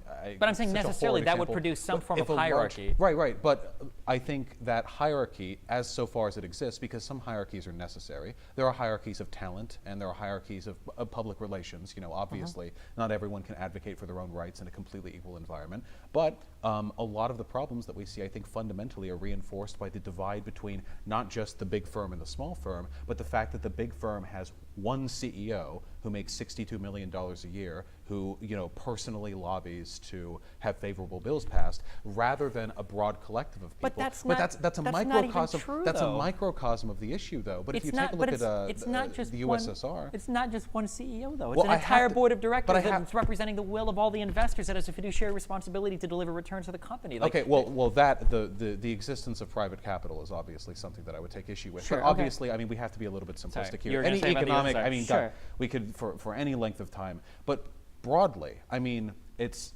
Industrialization has brought about many of the problems that I think people misattribute to capitalism, but Sure. I think capitalism reifies and amplifies them. because After it's all, good at controlling markets, sure. It is So, like, good- if you wanted to say like socialism would be way better for the environment than capitalism, because socialist countries would probably be slower to technologically evolve. That is Yeah, not I mean, the- I could probably agree with that, sure. That's not the But, argument. like, that's I'm taking. cheating, right? Wait, no, well, that is cheating, but I'm not saying that a socialist economy would be slower. I'm saying, though, perhaps in the case of climate change, a socialist economy might have a greater degree of transparency and a greater degree of, what would you say, market accountability that would lead to people, in a democratic sense, being more open to the ideas of taking cuts to their manufacturing, not just the people who work there, but Yeah. broadly implementing policy.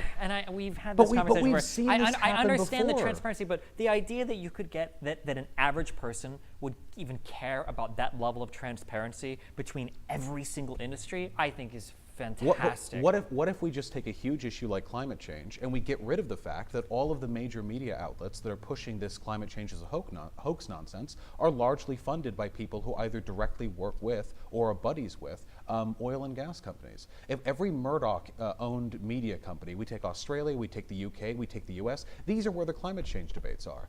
Nowhere else do we see this degree of contention. These are the wealthiest countries in the world, and somehow we are subject to the greatest amount of disinformation on this. If we just take away that, if we acknowledge the fact that it is in this specific instance, corporate power, the divide between the powerful and the not powerful, that is contributing to misinformation, which is contributing to people's belief that this isn't something we need to make sacrifices for, I think we would have been able to take steps sooner. And I agree, but my criticism with the media there still stands. But I would argue that in a socialist system, the exact same thing could happen. That a large collection, a co-op-owned firm that has all the workers, if anything, they would be even more driven to misinform the public because every single one of them has a personal vested interest, right? We can argue that a capital owner at ExxonMobil might be, capitalistically motivated to lie to the public about whether or not fossil fuels are damaging the environment, but that's just him. Arguably, his workers shouldn't care as much because they don't get as much money to this for it. In a co-op, that could actually be amplified, where now every single line-level worker feels like they're personally invested in telling people that climate change isn't a big deal because they heard it from their union leader, who heard it from their union leader, who heard it from the guy, at whatever levels, because they're all personally invested in their job, and because now all of them are reaping rewards and benefits from it as well. I think in both these situations, you need a third-party body to come in and figure out what's going on. This is the EPA. These are guys that they're not a co-op, they're not worker-owned, they're not capital-owned. This is a body that's supposed to make relatively unbiased decisions about, the status of do these people harm the environment or not. I don't think that making it all collective helps it. I don't think having a single capital owner there, lobbying, I wouldn't trust anything he says. But in all cases, it has to come from a third body. It's not, the economic system doesn't take care of itself. I'm not arguing we should get rid of a third body. I'm fine with regulatory industries. And I would expect there to be pretty severe regulations on any cooperatively owned industries. I don't think they get to get away scot-free just because they're cooperatively owned. The issue is that this fundamentally is the concept of class consciousness and of class interest. If you take, for example, let's say we've unionized or we've collectivized like the oil industry. I do believe that the people within that system would be incentivized to lie about the extent to which climate change is like affecting our system. The difference, though, is that the system through which they have pushed that misinformation isn't just the oil industry and the government and the media.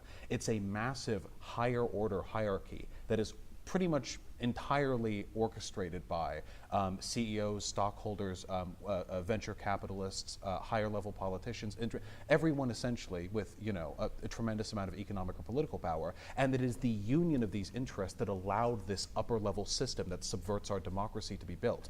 I agree that the oil company would have an interest in collectively owned, pushing this anti-climate change nonsense, but it would be them and them alone in a void. There wouldn't be this huge network, this architecture. Yeah. I agree. I understand, of course, and I'd be happy to talk about it with you more in the future, but we can look previously at other instances where power has been democratized, and this does lead to greater clarity in issues that you would expect the little people would have a similar interest in pushing misinformation on. I guess those would be the cases where I would want to see it because I guess in the only three examples that I'm very familiar with would be the USSR, China under Mao, and then Vietnam. I don't own these examples. I disavow. Yeah, I know. Yeah, disavow.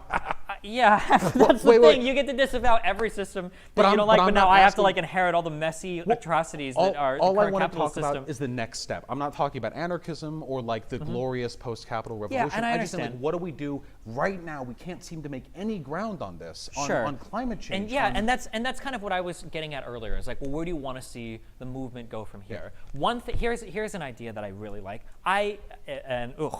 Tell me what to do. Give me instructions. My libertarian is coming out from my teenage years. Seeing states try things, I think, is a really good step forward. When some states are like, hey, we're sanctuary cities, we're not going to report people to ICE, fuck you. And then seeing, well, how does that play out? How is California impacted by illegal immigration versus other states? California, God, I haven't looked at how it's going to impact my taxes yet, but I think California has a form of social health care right now. Medi-Cal?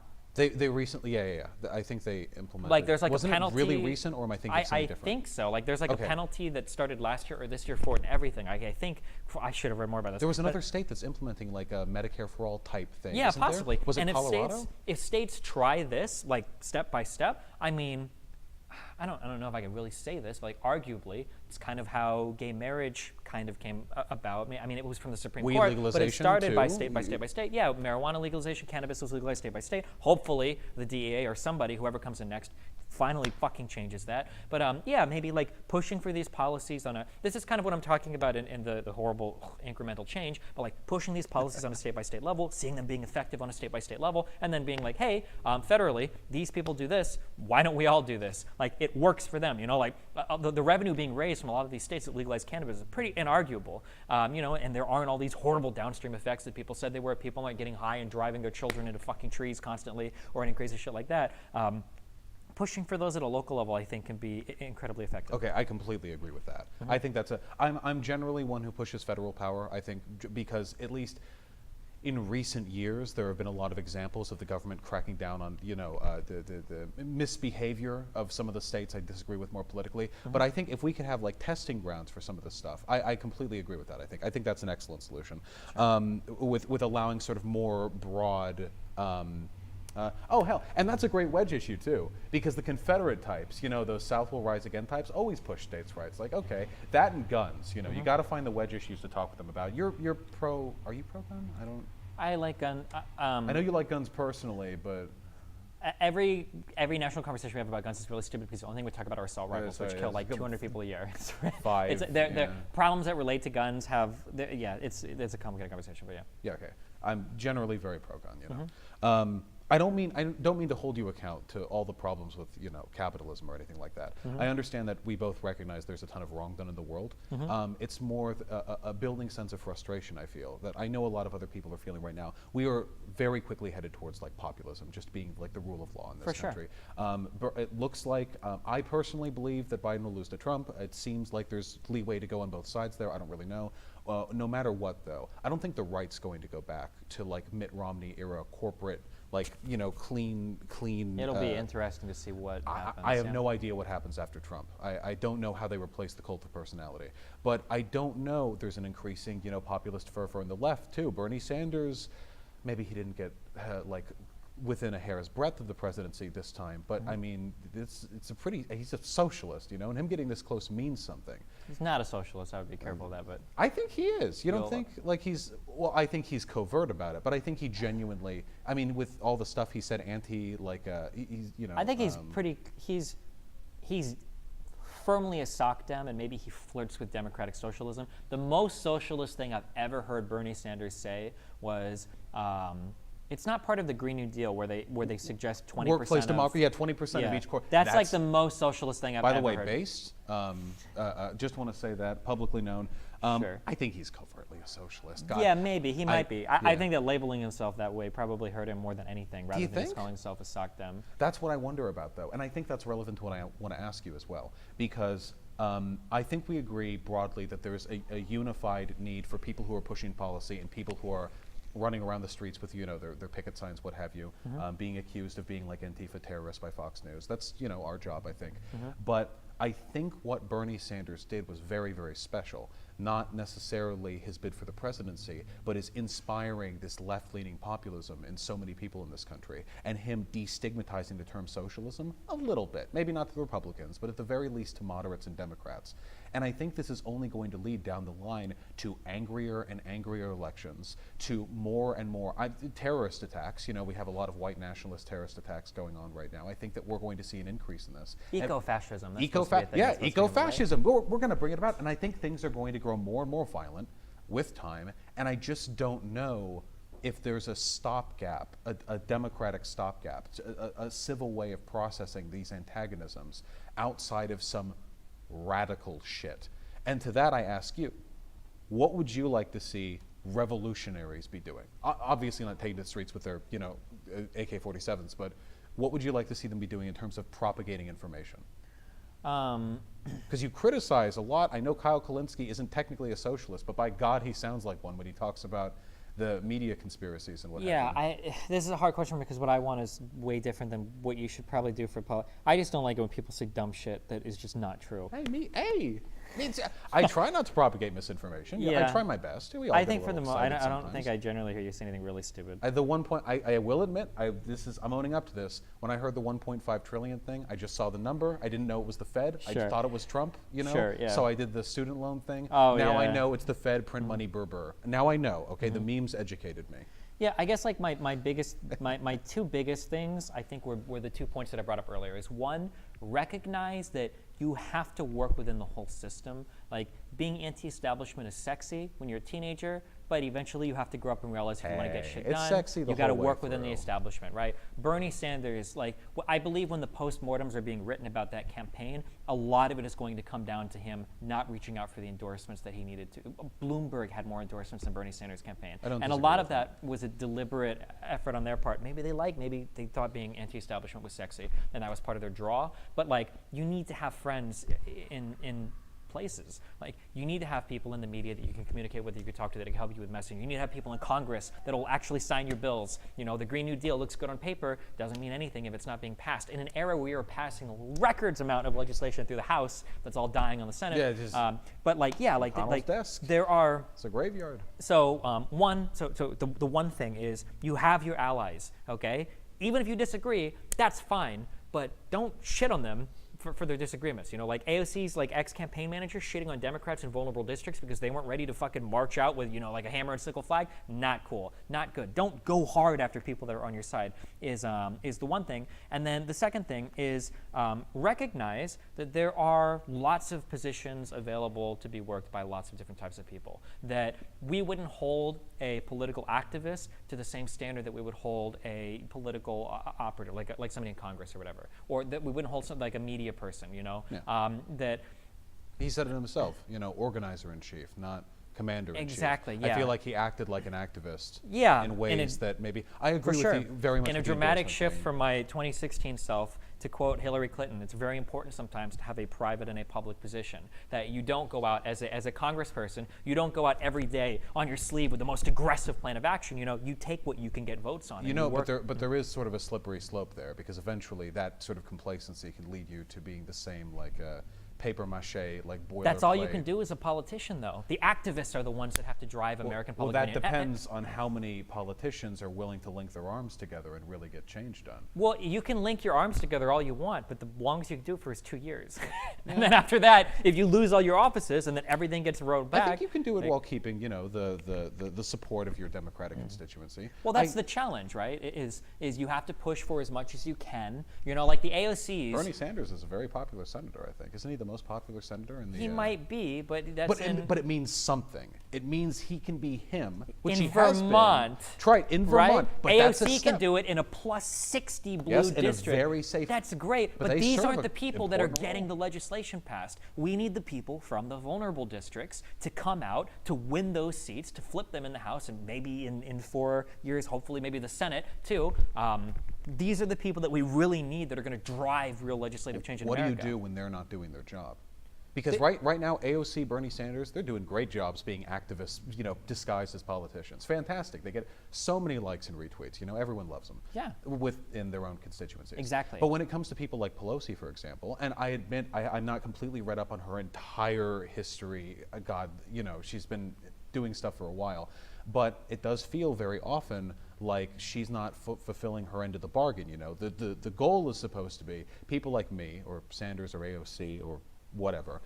We're supposed to be very angry, and we get people's interest drummed up, and then they take those interests, and people like Pelosi are supposed to filter them through the machine and make something happen. But lately, it feels like her and people like her aren't just overwhelmed by how ineffective the system is. They're also actively contributing to an inability to push forward certain measures. But they have to work within like what they have. But then what do we do? You have to, public opinion has to change. But how do you do that without? Not by telling everybody to vote on some radical piece of legislation that's going to get them all kicked out of Congress and then bring in all Republicans.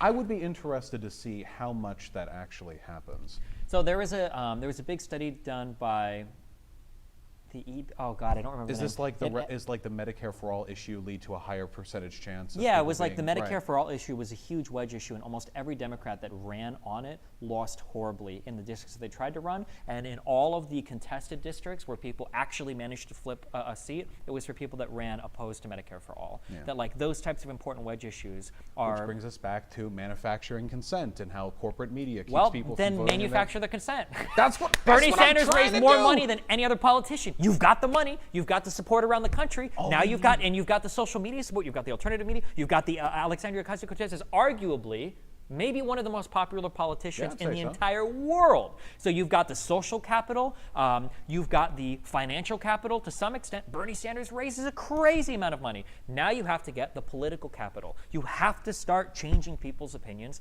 in some of these areas. You have to get some of these people on your side politically. Well, wait, you're talking to me like I disagree with you. I agree with you completely. Sure. This is, but this is at least fundamentally non-electoral. This isn't just you run with your ideas. This is we are going to orchestrate through our own media a change in the public opinion, and then we'll be able to get our cool shit done. Sure. Which is, of course, how, I mean, this is why, he calls himself organizer-in-chief. This is fundamentally activist work. But if you unify the activist work with the money necessary to actually change people's opinions, then you can really get work done. The only issue is Bernie Sanders has made a lot of money, a tremendous amount of money, but in terms of his overall spending capacity, he's a fraction of what Bloomberg could do. It would take one billionaire in this country, one secret socialist billionaire, you know, to single-handedly do what the Murdochs have done, or the Koch brothers, you know, and propagate a new revolution. I think to some extent, Dirty billionaire money, I know, but I think to some extent, I think that there is an uncomfortable reality that is settling. I think that a little bit of this election has kind of been a referendum on how much does money in politics actually drive public opinion, at least when it comes to campaign fundraising. Because people would have led us to believe, especially progressives, that it would have had a far more greater impact. Steyer was a billionaire. Bloomberg didn't outspend Steyer by that much, and that dude is a WH omega lol. Nobody knows who Steyer is outside of South Carolina, where he's still, did he get third place in South Carolina? In the one state that he banked everything on. This guy spent hundreds of millions of dollars, got nothing. Bernie Sanders, Biden won in states where he spent like $6,000. No, and but Bernie Sanders. Now we can talk about earned media, unearned media. Right. Well, I would say it's not the money matters, but not so much in the campaign financing. It matters more in who the moneyed interests actually believe should be supported.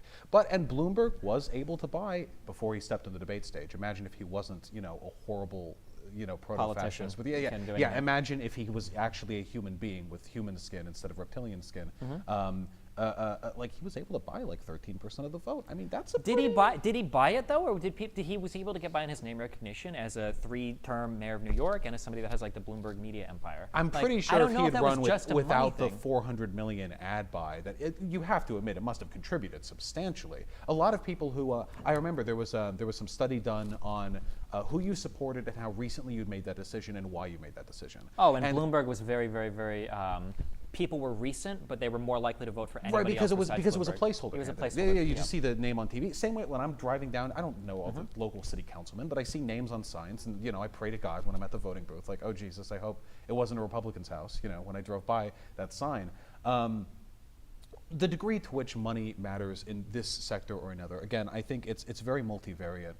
But it is undeniable that the ability to move money behind the scenes is one of the greatest sort of contributors to the manufacturing consent element, you know. Again, I bring up Murdoch a lot, and I bring up the Koch brothers a lot, because as somebody who deals with a lot of conservative media online, almost all of it trickles down from them. Steven Crowder or Ben Shapiro and a lot of other outlets. Dave Rubin. And these are, I mean, God, this YouTube. I mean, if they're willing to bankroll like millions of dollars to prop up these highly effective, like conservative, you know, propaganda machines, they're absolutely doing it at the higher level too. And we see what we can see. Sometimes the money is, you know, dark, and we can only really assume through collective interest what they are and aren't doing.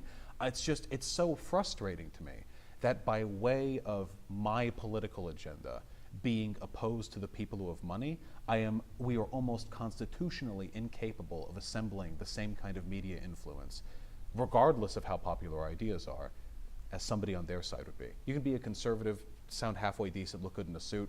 There are people line up to give you money to say your stupid shit on YouTube or anywhere else, any news show. On our side, all of it has to be blood and bone, working nonstop, 18 rallies a day, grassroots fundraising. It's exhausting. Bernie Sanders, I mean, he did something unprecedented with all the money that he's raised. And he's done good, and I love him for it, but it's not even close to the media influence that you can buy with real money. And I don't know if there's a way to move through that system forward. Yeah, I guess like one point of agreement we have is that the way that the media is structured definitely needs to change. That tying like a for-profit motive on media is probably a very cancerous thing to do for society. Yeah, I think maybe like a national. I know the BBC is horrible, but I think maybe they're horrible. But when we say the BBC is horrible, is it horrible like Fox News is horrible? I Probably don't think not. that's No, true. no. It's. I mean, they're pretty. I know they mistreated Corbyn a lot, but I don't think they're like Fox News, Matt. God. Well, do you think then? This is what I always say. I'm very revolutionary sentiment or what have you. Obviously, revolutions are bloody scary business. You know, anyone unironically who's like online, like LARPing about how they're gonna, can't wait to Molotov their local like ice station, like, even ignoring the practicality. Poor optics. God, get them out of here. But I've always said this. Eventually, one day, there's going to be a revolution. I think probably it's going to be on account of climate change. Climate migration is going to force a bunch of generally poor, generally brown people to move all across the world, hundreds of millions of them. And I mean, if we see what 7 million refugees did to Europe, 1 billion people in Europe, and how much far-right sentiment is rising over there, I can't imagine what that's going to do. And eventually, liberal democracy won't be able to keep up with populist sentiment, something's going to break, and then we have... The authoritarian regime's going to come in and deal with it like China And does. that is where I'm concerned, because on that day, which way the needle, the New York Times election needle goes, depends on whether in this country socialists or fascists, and I would consider the Republican Party to be a more or less openly fascist organization, or as much as you can be in a democracy. Which way we go just depends on which one's more popular. And I worry we need to get as many people as possible on board with that, the Bernie train or further, if for no other reason than because eventually it's going to be one extreme or the other. And I'm sure you would agree with me. You would rather have people with my, lofty ideals in some position in charge rather than somebody like Owen Benjamin or a Christchurch shooter-esque, I guess. I don't know. far-right It populist. depends on what flavor of leftism or You fascism think I'm a you're talking about. Stalinist? Just a few minutes. We can keep Yeah. going if you guys would like for several more minutes, but then when you're ready for Q&A. Oh, I love Q&A. Hit us up. What I think we both are like freedom very much. I'm sure I would not be satisfied with any revolutionary sentiment that was authoritarian in nature. I've lost Yeah, a of lot course. of A surprising left number of them to- seem to bend that way, though.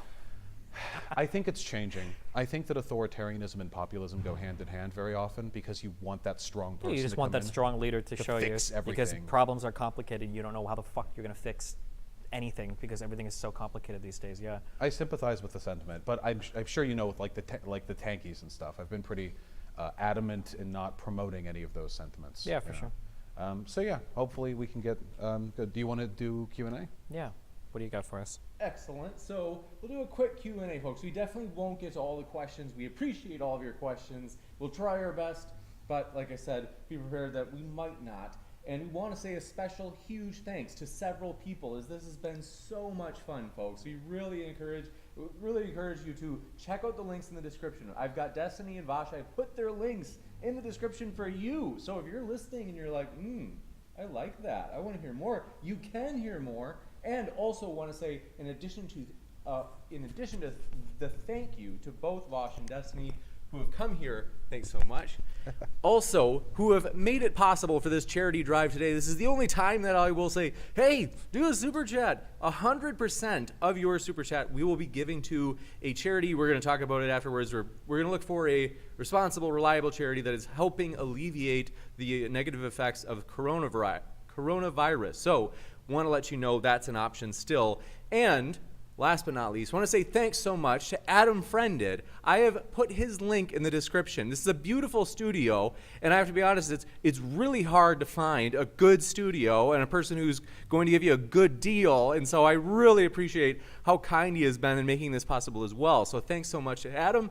And with that, folks, we've got a lot of questions, so thanks for being here. I'm going to be going through these as quick as I can, and so last but not least, do want to remind you, if you haven't, please do check out their links in the description. Sorry about that, folks. I'm pulling up the questions now. How embarrassing. I'm stalling. I was getting nervous. I thought you were going to pull a Sargon. Steven. I'd rather Okay. the alt-right win than the SJWs. No, I don't think so. All right, just making sure. I think I'd rather, as much as I hate the class shit, I'd probably prefer that than like a more racialized thing, which most fascism tends to be. Yeah. All right, folks, thanks so much. So first, Katya, thanks for your super chat, who said, thanks for the interesting discussion. Love it. So that's to you guys. Want to say thanks so much to you again.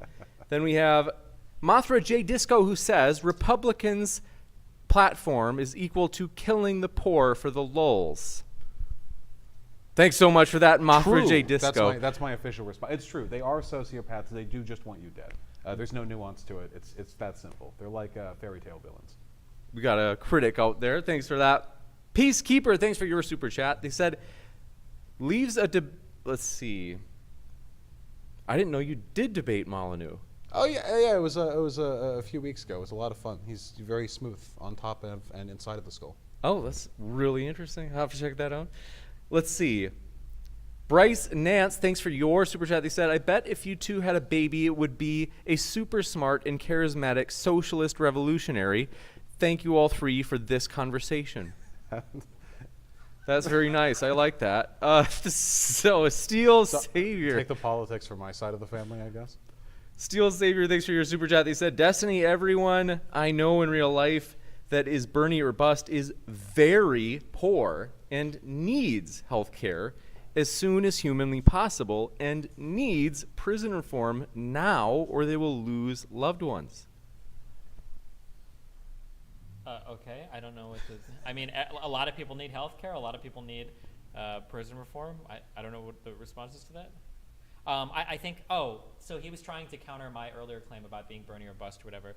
I have a hard time believing, I guess this guy's anecdote maybe is true, but I have a hard time believing that these people are like, oh, okay, well, I'm okay with another 4 years of Trump because I don't want Biden.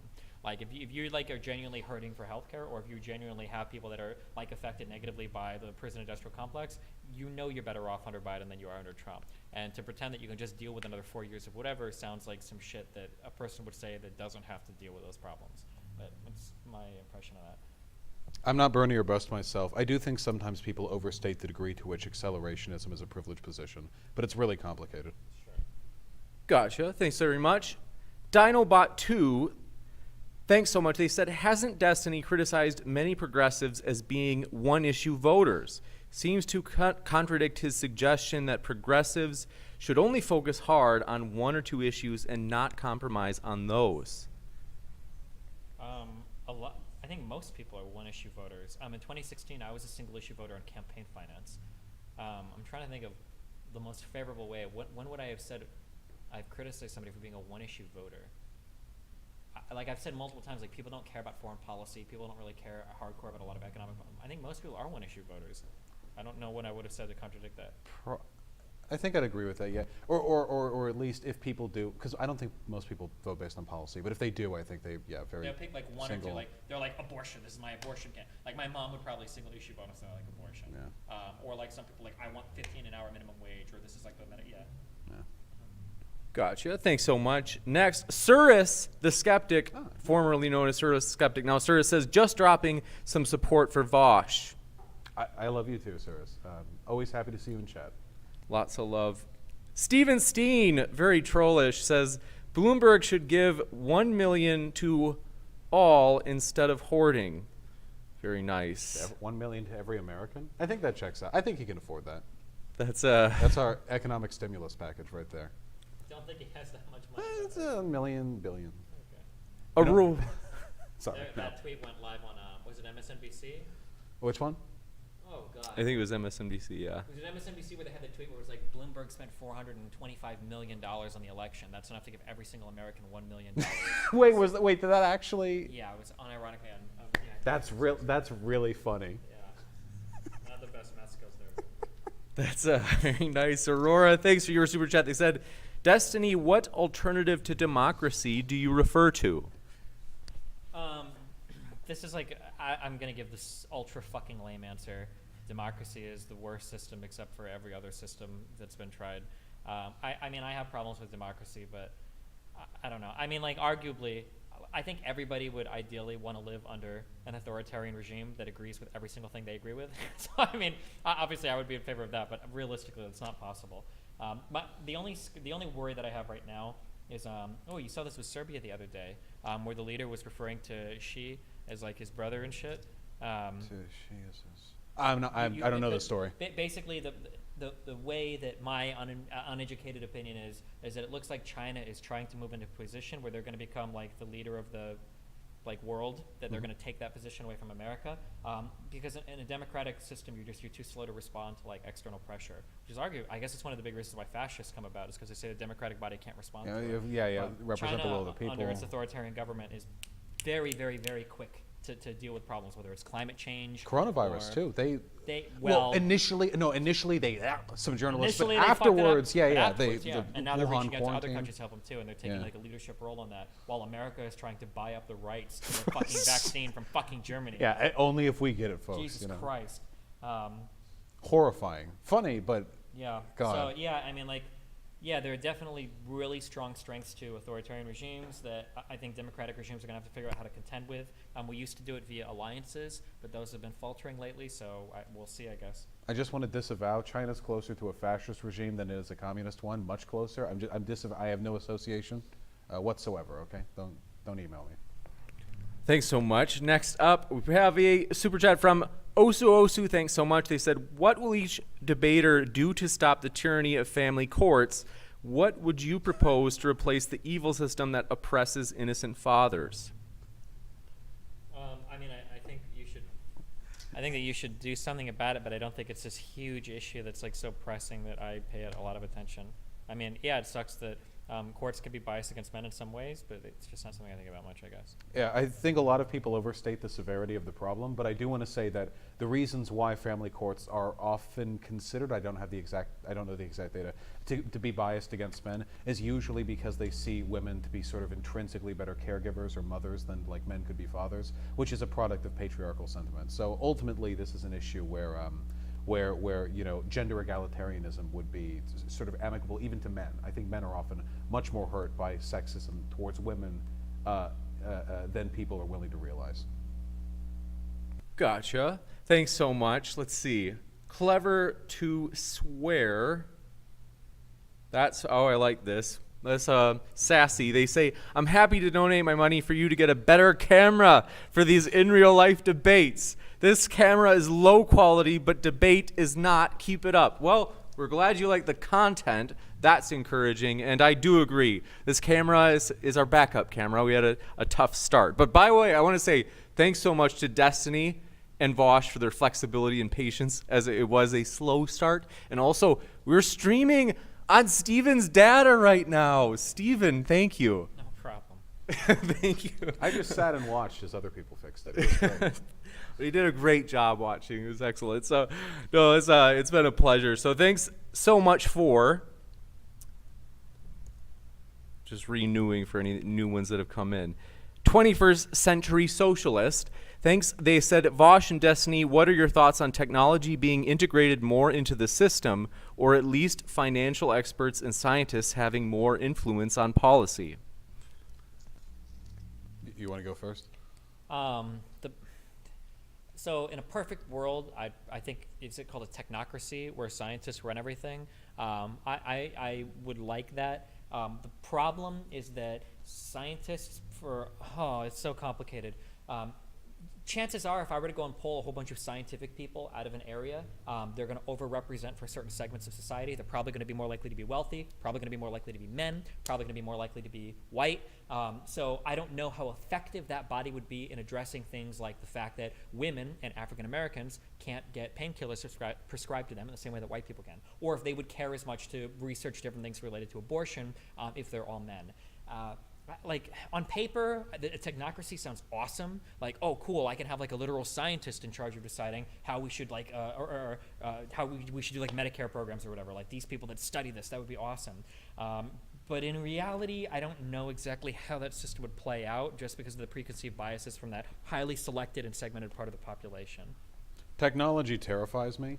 One of the problems I have with the idea of a technocracy, I suppose, in addition to that, is that power structures need to be seen to be challenged, and the more abstraction and the more technology we introduce to how our decision making is made, the more difficult it is for the average person to understand and thus to challenge. Right now, it's very easy for anyone to look at like our government and say like, okay, something here is wrong, nothing's getting passed the Senate, president's kind of dumb, what can we do? It's easy to make those assessments. But if you have an incredibly complicated hierarchy of tech masters, of Adeptus Mechanicus from Warhammer 40k Mars, along with AI that no one outside the people who produced it really understand, it makes it really tough to actually know what's going wrong when something goes wrong and you don't know what biases are being concealed. And that scares me. Technology in many ways hurts us. There are some phenomenal things. I mean, I love what I'm able to do. I love being able to stream, great. But to the effect that this has had, I guess, in the social environment of the internet, along with many, many other things, I mean, there is good reason to give thought to the idea that maybe some technological advancements shouldn't be consumed and adapted quite as quickly as we're currently doing. Social media is one of those. Yeah, I mean, the average American has less friends, less partners, loses their virginity later. Everything is worse in every social metric now. Social media was originally a way to augment your social life, and now it's become a replacement for it. And even, oh my God, I was on like a Raj show a while ago where I was arguing with a guy about how like Tinder is not the same as meeting girls in real life. People like are literally thinking that like these online forums are literal replacements for like real life human interaction. You still go out and meet girls in real life? Sometimes. Oh. Yeah, it's this boomer over here. Okay, I just geez, got back we're from Canada, rolling right? back to the previous yeah, century. The real life interactions are very, very, very Yeah, important. they are. Just physiologically, we're evolved. We need those things. Yeah, for sure. Lynn L., thanks for your super chat, who said, thanks, dads, good debate. Very nice. Prasad Tendolkar, thanks for your super chat. They said, Destiny, do you think the way that you approach politics as an intellectual exercise creates a natural bias for status quo, centrist ideology, and policy? It's possible. I mean, like, I would be lying to say that I am free of all the biases of society. I wish I could think of an example, but like, it's entirely possible that like certain systems or certain schools of thought could, to some extent, become self-perpetuating, that they reinforce themselves. I really enjoy philosophy and I really enjoy psychology. Both of these things, I hope, would kind of give me tools to make sure that I'm not like completely getting lost up my own shit. Like Vaush said earlier, and like I truly believe, I'm not like ideologically married to a particular system. I'm a pretty results-oriented guy. If socialism, works out in some country, or if worker co-ops were really great, then I would be 100% in favor of like expand, subsidized loans from banks to co-ops, do all these things to get them started because make it, better for people. I mean. Yeah, it's a hard question because it requires me to lie to say like, nah, I'm totally free of like any type of status quo, any type of centrist thought or whatever. I don't think I could realistically say that. I would like to think that like I do enough research or I do enough homework to make sure that like I'm not getting totally lost down like what a mainstream opinion is, and I have no concept of anything that could exist that would challenge that. Would you say like heterodoxy or whatever? But yeah. As someone who has no biases whatsoever, I do think that's an interesting question because we pursue this very differently.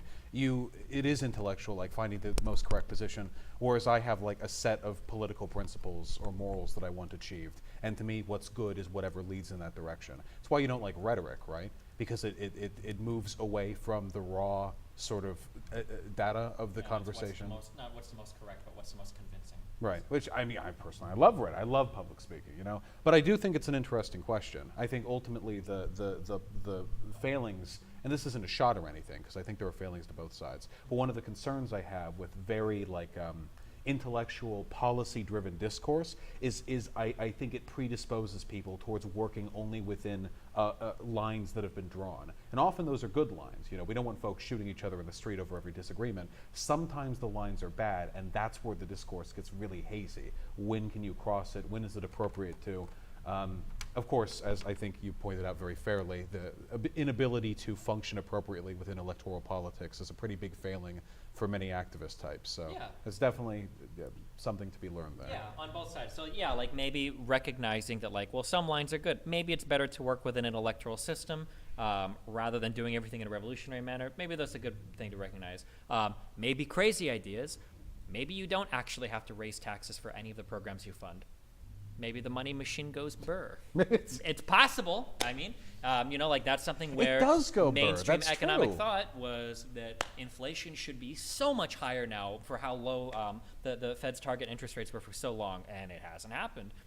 Maybe the money machine can burr a little bit more. I don't don't know, have yeah. any opinion. I don't actually know. I know libertarians are very mad about it, because Sure. I saw a funny well, meme. libertarians don't understand anything about money at all. Well, I saw a funny meme where there was a Wojak with a yellow and black bow tie, and he was mad that the money machine would was burr. going And that's burr. how I know. That's the theory that I read before Sure, coming okay. here, Thanks so much. Next up, appreciate your super chat from Wendell Curry, who asked, Destiny, what percentage of Bernie supporters do you think are Bernie or bust?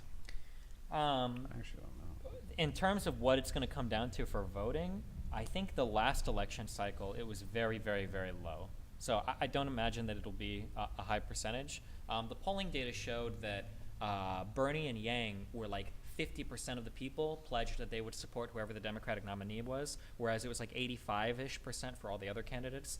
But I think that once the general rolls around, you can only watch Trump for so long without like this bubbling hatred boiling up. Even Hassan on stream was like, Jesus Christ, like this guy is fucking blue pilling me so hard towards Biden because listening to Trump talk about this is fucking abysmal. So, I mean, yeah. 100%. After Super Tuesday and Super Tuesday 2 and stuff, all my chat's very angry, and the anger dies down. Then we watch Trump's the national emergency address. We're like, I'm riding with Biden, baby. Oh, baby. Getting rid of those corn pops, coast to coast. You might have to. So you're gonna have to sacrifice 2 young children to the Biden. Oh yeah, but just listen, man, feed them in. Listen, the bloodbaths, nothing honestly compared to what we're dealing with right now. Thanks so much. Next up, this is a question for Vaush. Vaush, does socialism work if you think that people are inherently selfish? The belief that people are inherently selfish, if one were to subscribe to that, would be a belief, I think, that contradicts with many of the principles of, not the principles of socialism, but with the effective implementation of many socialist policies. It should be noted, though, that I'm agnostic on the subject of general human behavior. I think humans behave more or less in ways that they are conditioned to based on improving their outcomes within a given environment. To me, it's all about giving everyone the greatest possible mathematical odds of acting in ways that are beneficial to society. And I do believe that if there are selfish tendencies within people inherently, which I believe there are, we get, our life, we do what we can with it. I believe it's very important to consider the many ways in which socialist policies can be implemented such as to optimize their desire for self-preservation or self-gratification, not just to base those policies on the belief that everyone is good. I try to operate off the assumption that people, even in a socialist society, would be as scumbaggy as they are today, more or less. I think I don't even think it's a good. I think I would reject even the premise. Well, people are selfish, so they would like capitalism more than socialism. Well, like if you were truly selfish, wouldn't you want to own a part of the business that you work at, or like wouldn't you want a larger share of that idea that like a selfish person prefers capitalism? I think is a bit too simplistic. Well said, comrade. Yeah, of like how people actually function in society. Thanks so much. Next up, appreciate your super chat from Vaush. Do you think that Destiny's claim that a lot of the left are class reductionists is true? And what are some steps that we leftists can do to help with this? Shout out to both DGG and VGG. Yes, the bastard offchild of DGG. No, I do believe that at times Destiny's claims concerning the frequency with which people are class reductionist may be a little bit overstated. I will say this, it's more of a problem on the internet than it is in real life.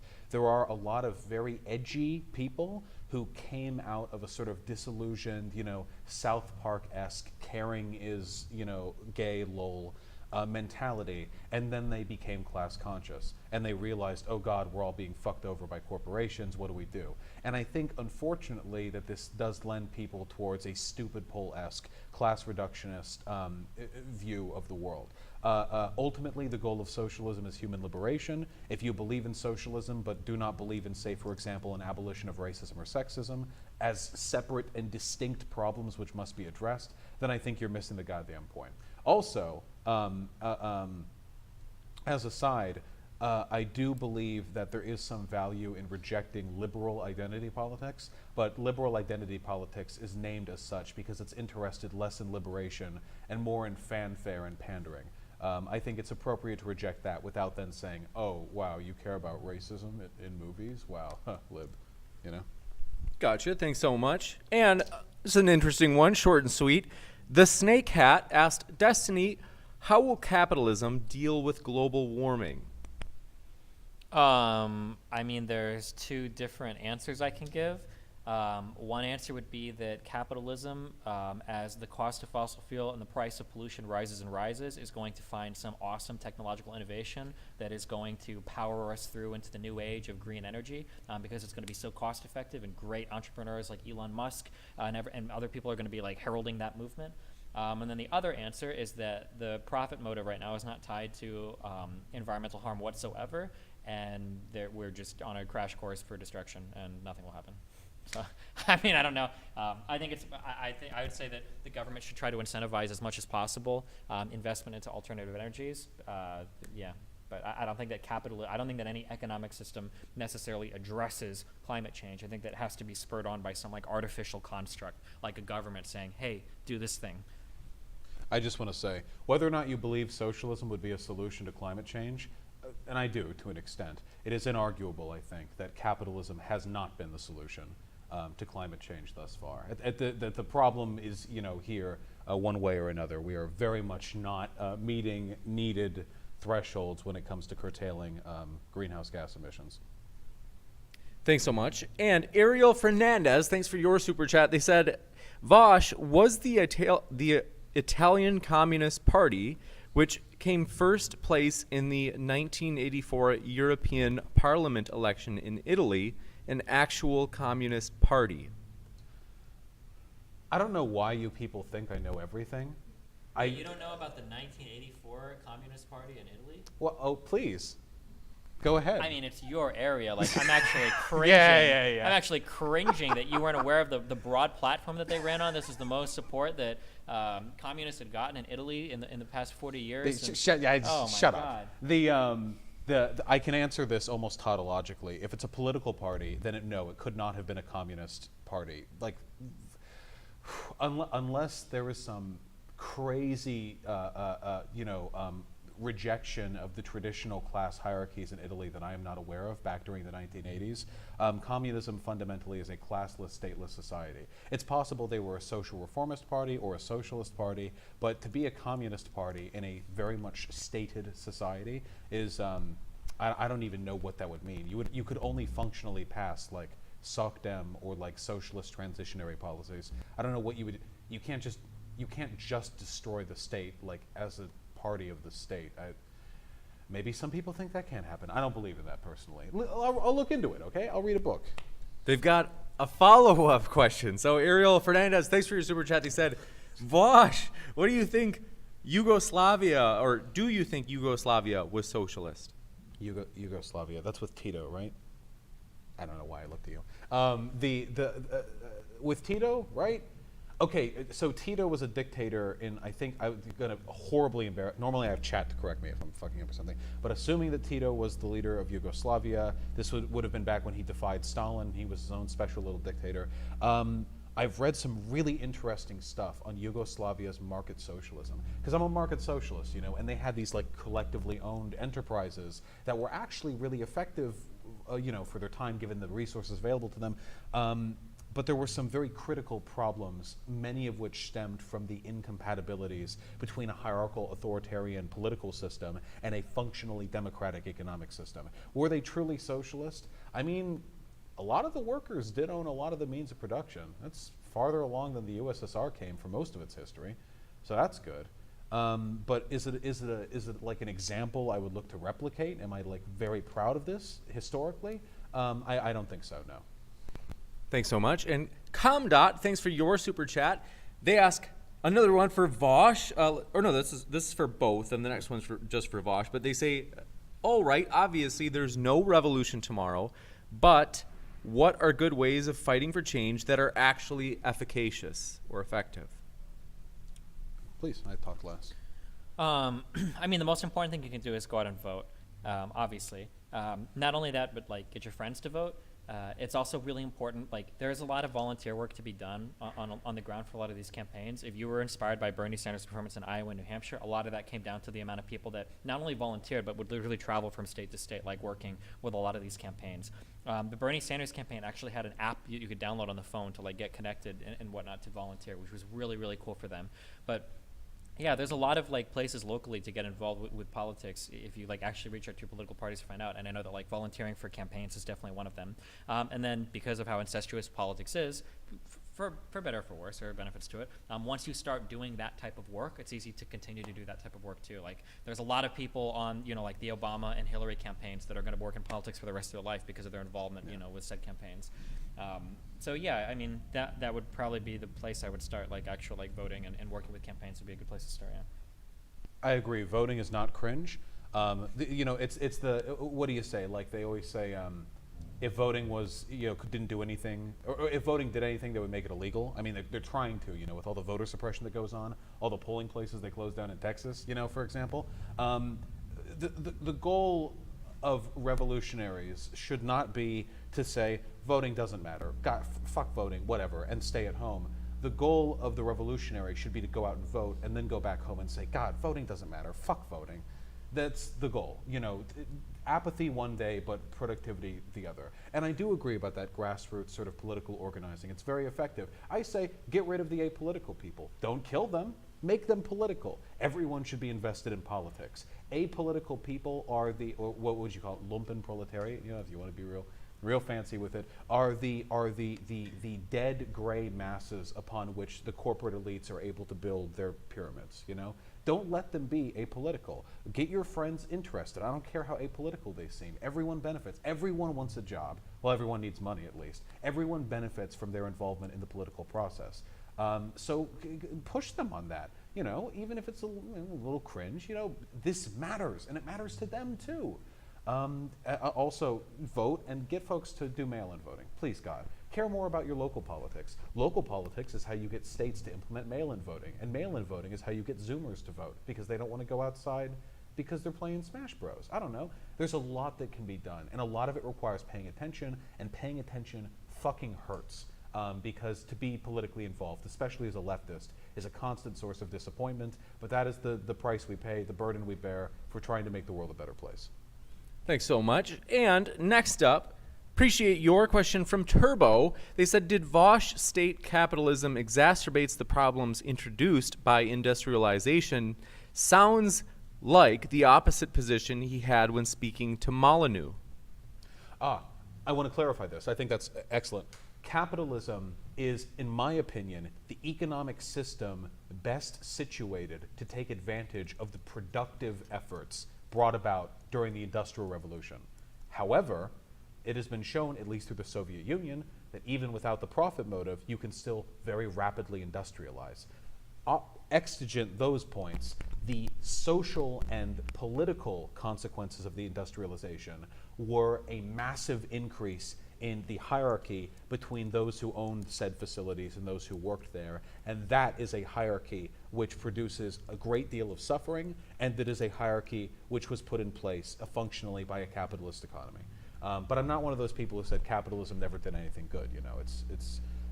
It has absolutely had its role in history. Thanks so much. And Al, thanks for your super chat. They asked for both. This is a neat one.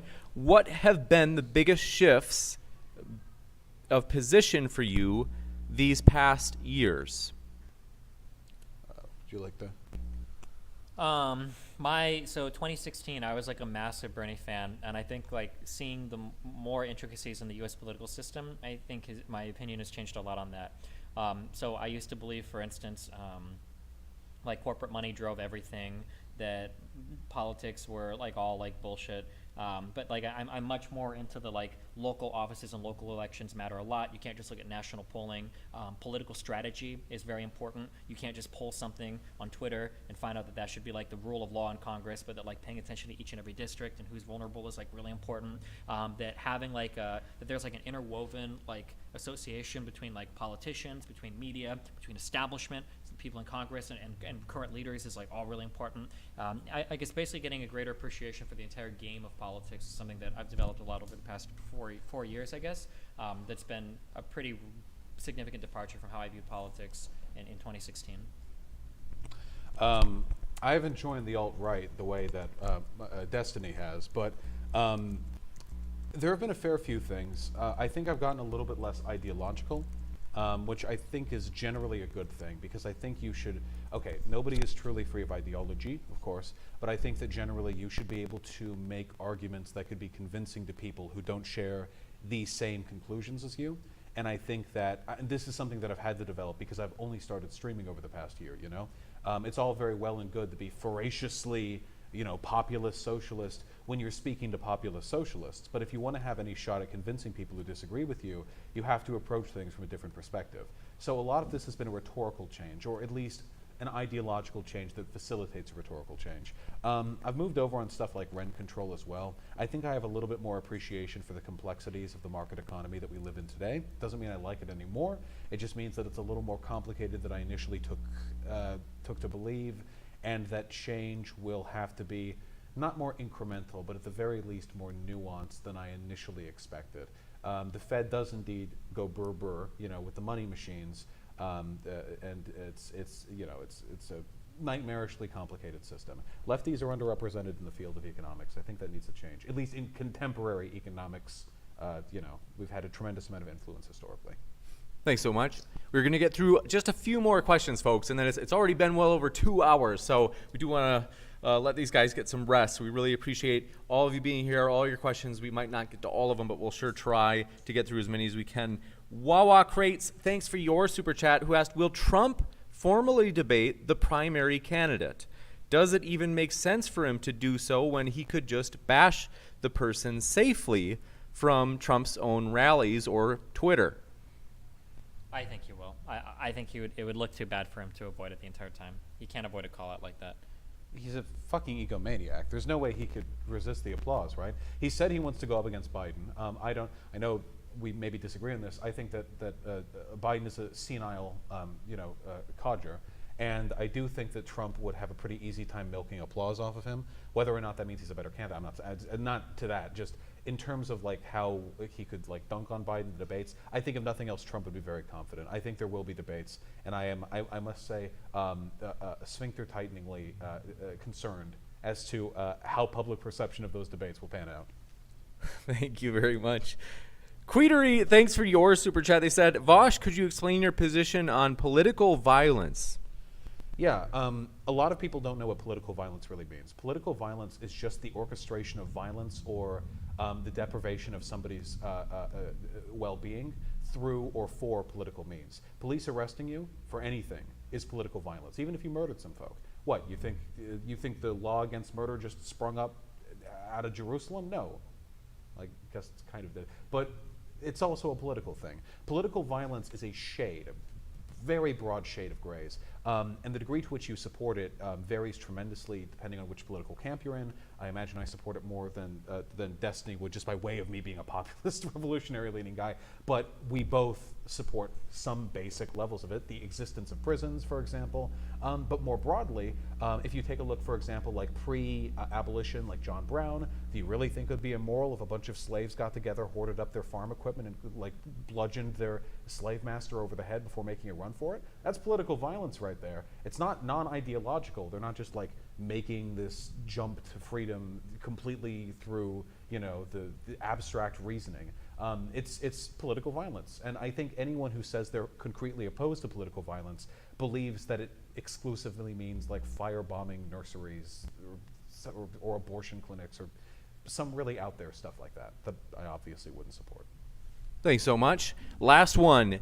Jack Attack LP, thanks for your super chat. They asked, thoughts on the Electoral College? I know that you two disagree on this. Destiny, I think, still likes it, while Vaush thinks it's a tool by which Republican states harm us. I don't want to do a whole debate on the Electoral College. We'll both give our normal spiels for it. I think it's okay to slightly overrepresent smaller states because I think it's okay to keep states invested in like the ongoings of the union. I don't think that California in and of itself should be able to rule the entire country or like the California, Texas, Florida, like the larger states with the larger share of electoral votes. I do think that votes should be given up proportionally. Like that's one change I would make, that just because you get 51% of the vote in a state, everybody should do like Maine and Nebraska where you give it out proportionally based on the vote. So at least like people would campaign in states like maybe places in California or whatever where it's worth getting some more people to vote for you. And then maybe I would change how you allot some of the electoral votes, so maybe it's a little bit more equal. Like I think like isn't somebody in Wyoming's vote like 8 times as much as somebody in California? I think it's 4.2. Is it 4.2? Okay, yeah, I don't know. That's Maybe I would still change- pretty Maybe I would bad. change a little bit of that, or a little bit. Maybe make it two or 3 point whatever to 1. But yeah, overall, I'm okay with the idea of overrepresenting some smaller states just so that they're not completely and totally ignored. I know that some people would say they're ignored now, but I would say, well, they're ignored now because it's a winner-take-all situation. So there's no point in campaigning in a lot of these states at all. But that's my general, Stand for the Electoral College. Thank you. I'm not really sold on the idea that the Electoral College as it is now really convinces politicians to give more of a shit about folks in more rural states. I suppose it's difficult to tell exactly. I know that they'll just campaign, for example, in battleground states. Nobody's going to go over to like Vermont or Wyoming. that's because it's not awarded proportionally, right? Right. But that's Yeah. that's what I'm saying, though. It's difficult to tell how much of this is because of the Electoral College and how much of it is because of each state's vote distribution. There's currently some plan. Have you seen the CGP Grey video on this? Because I didn't know about it. There's some plan apparently where a bunch of states are signing a compact together where once signed and once more than 50% of states' total vote percentages agree to it, they would assign all of their delegates to whoever wins the popular vote in a national election.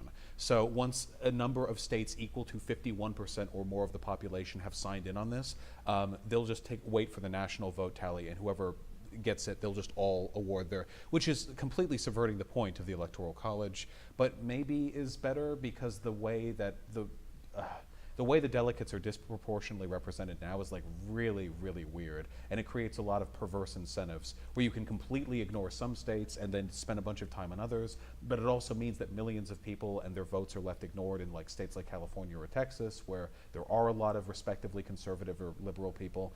I don't know. The system needs to change, I guess. It could move in a lot of directions.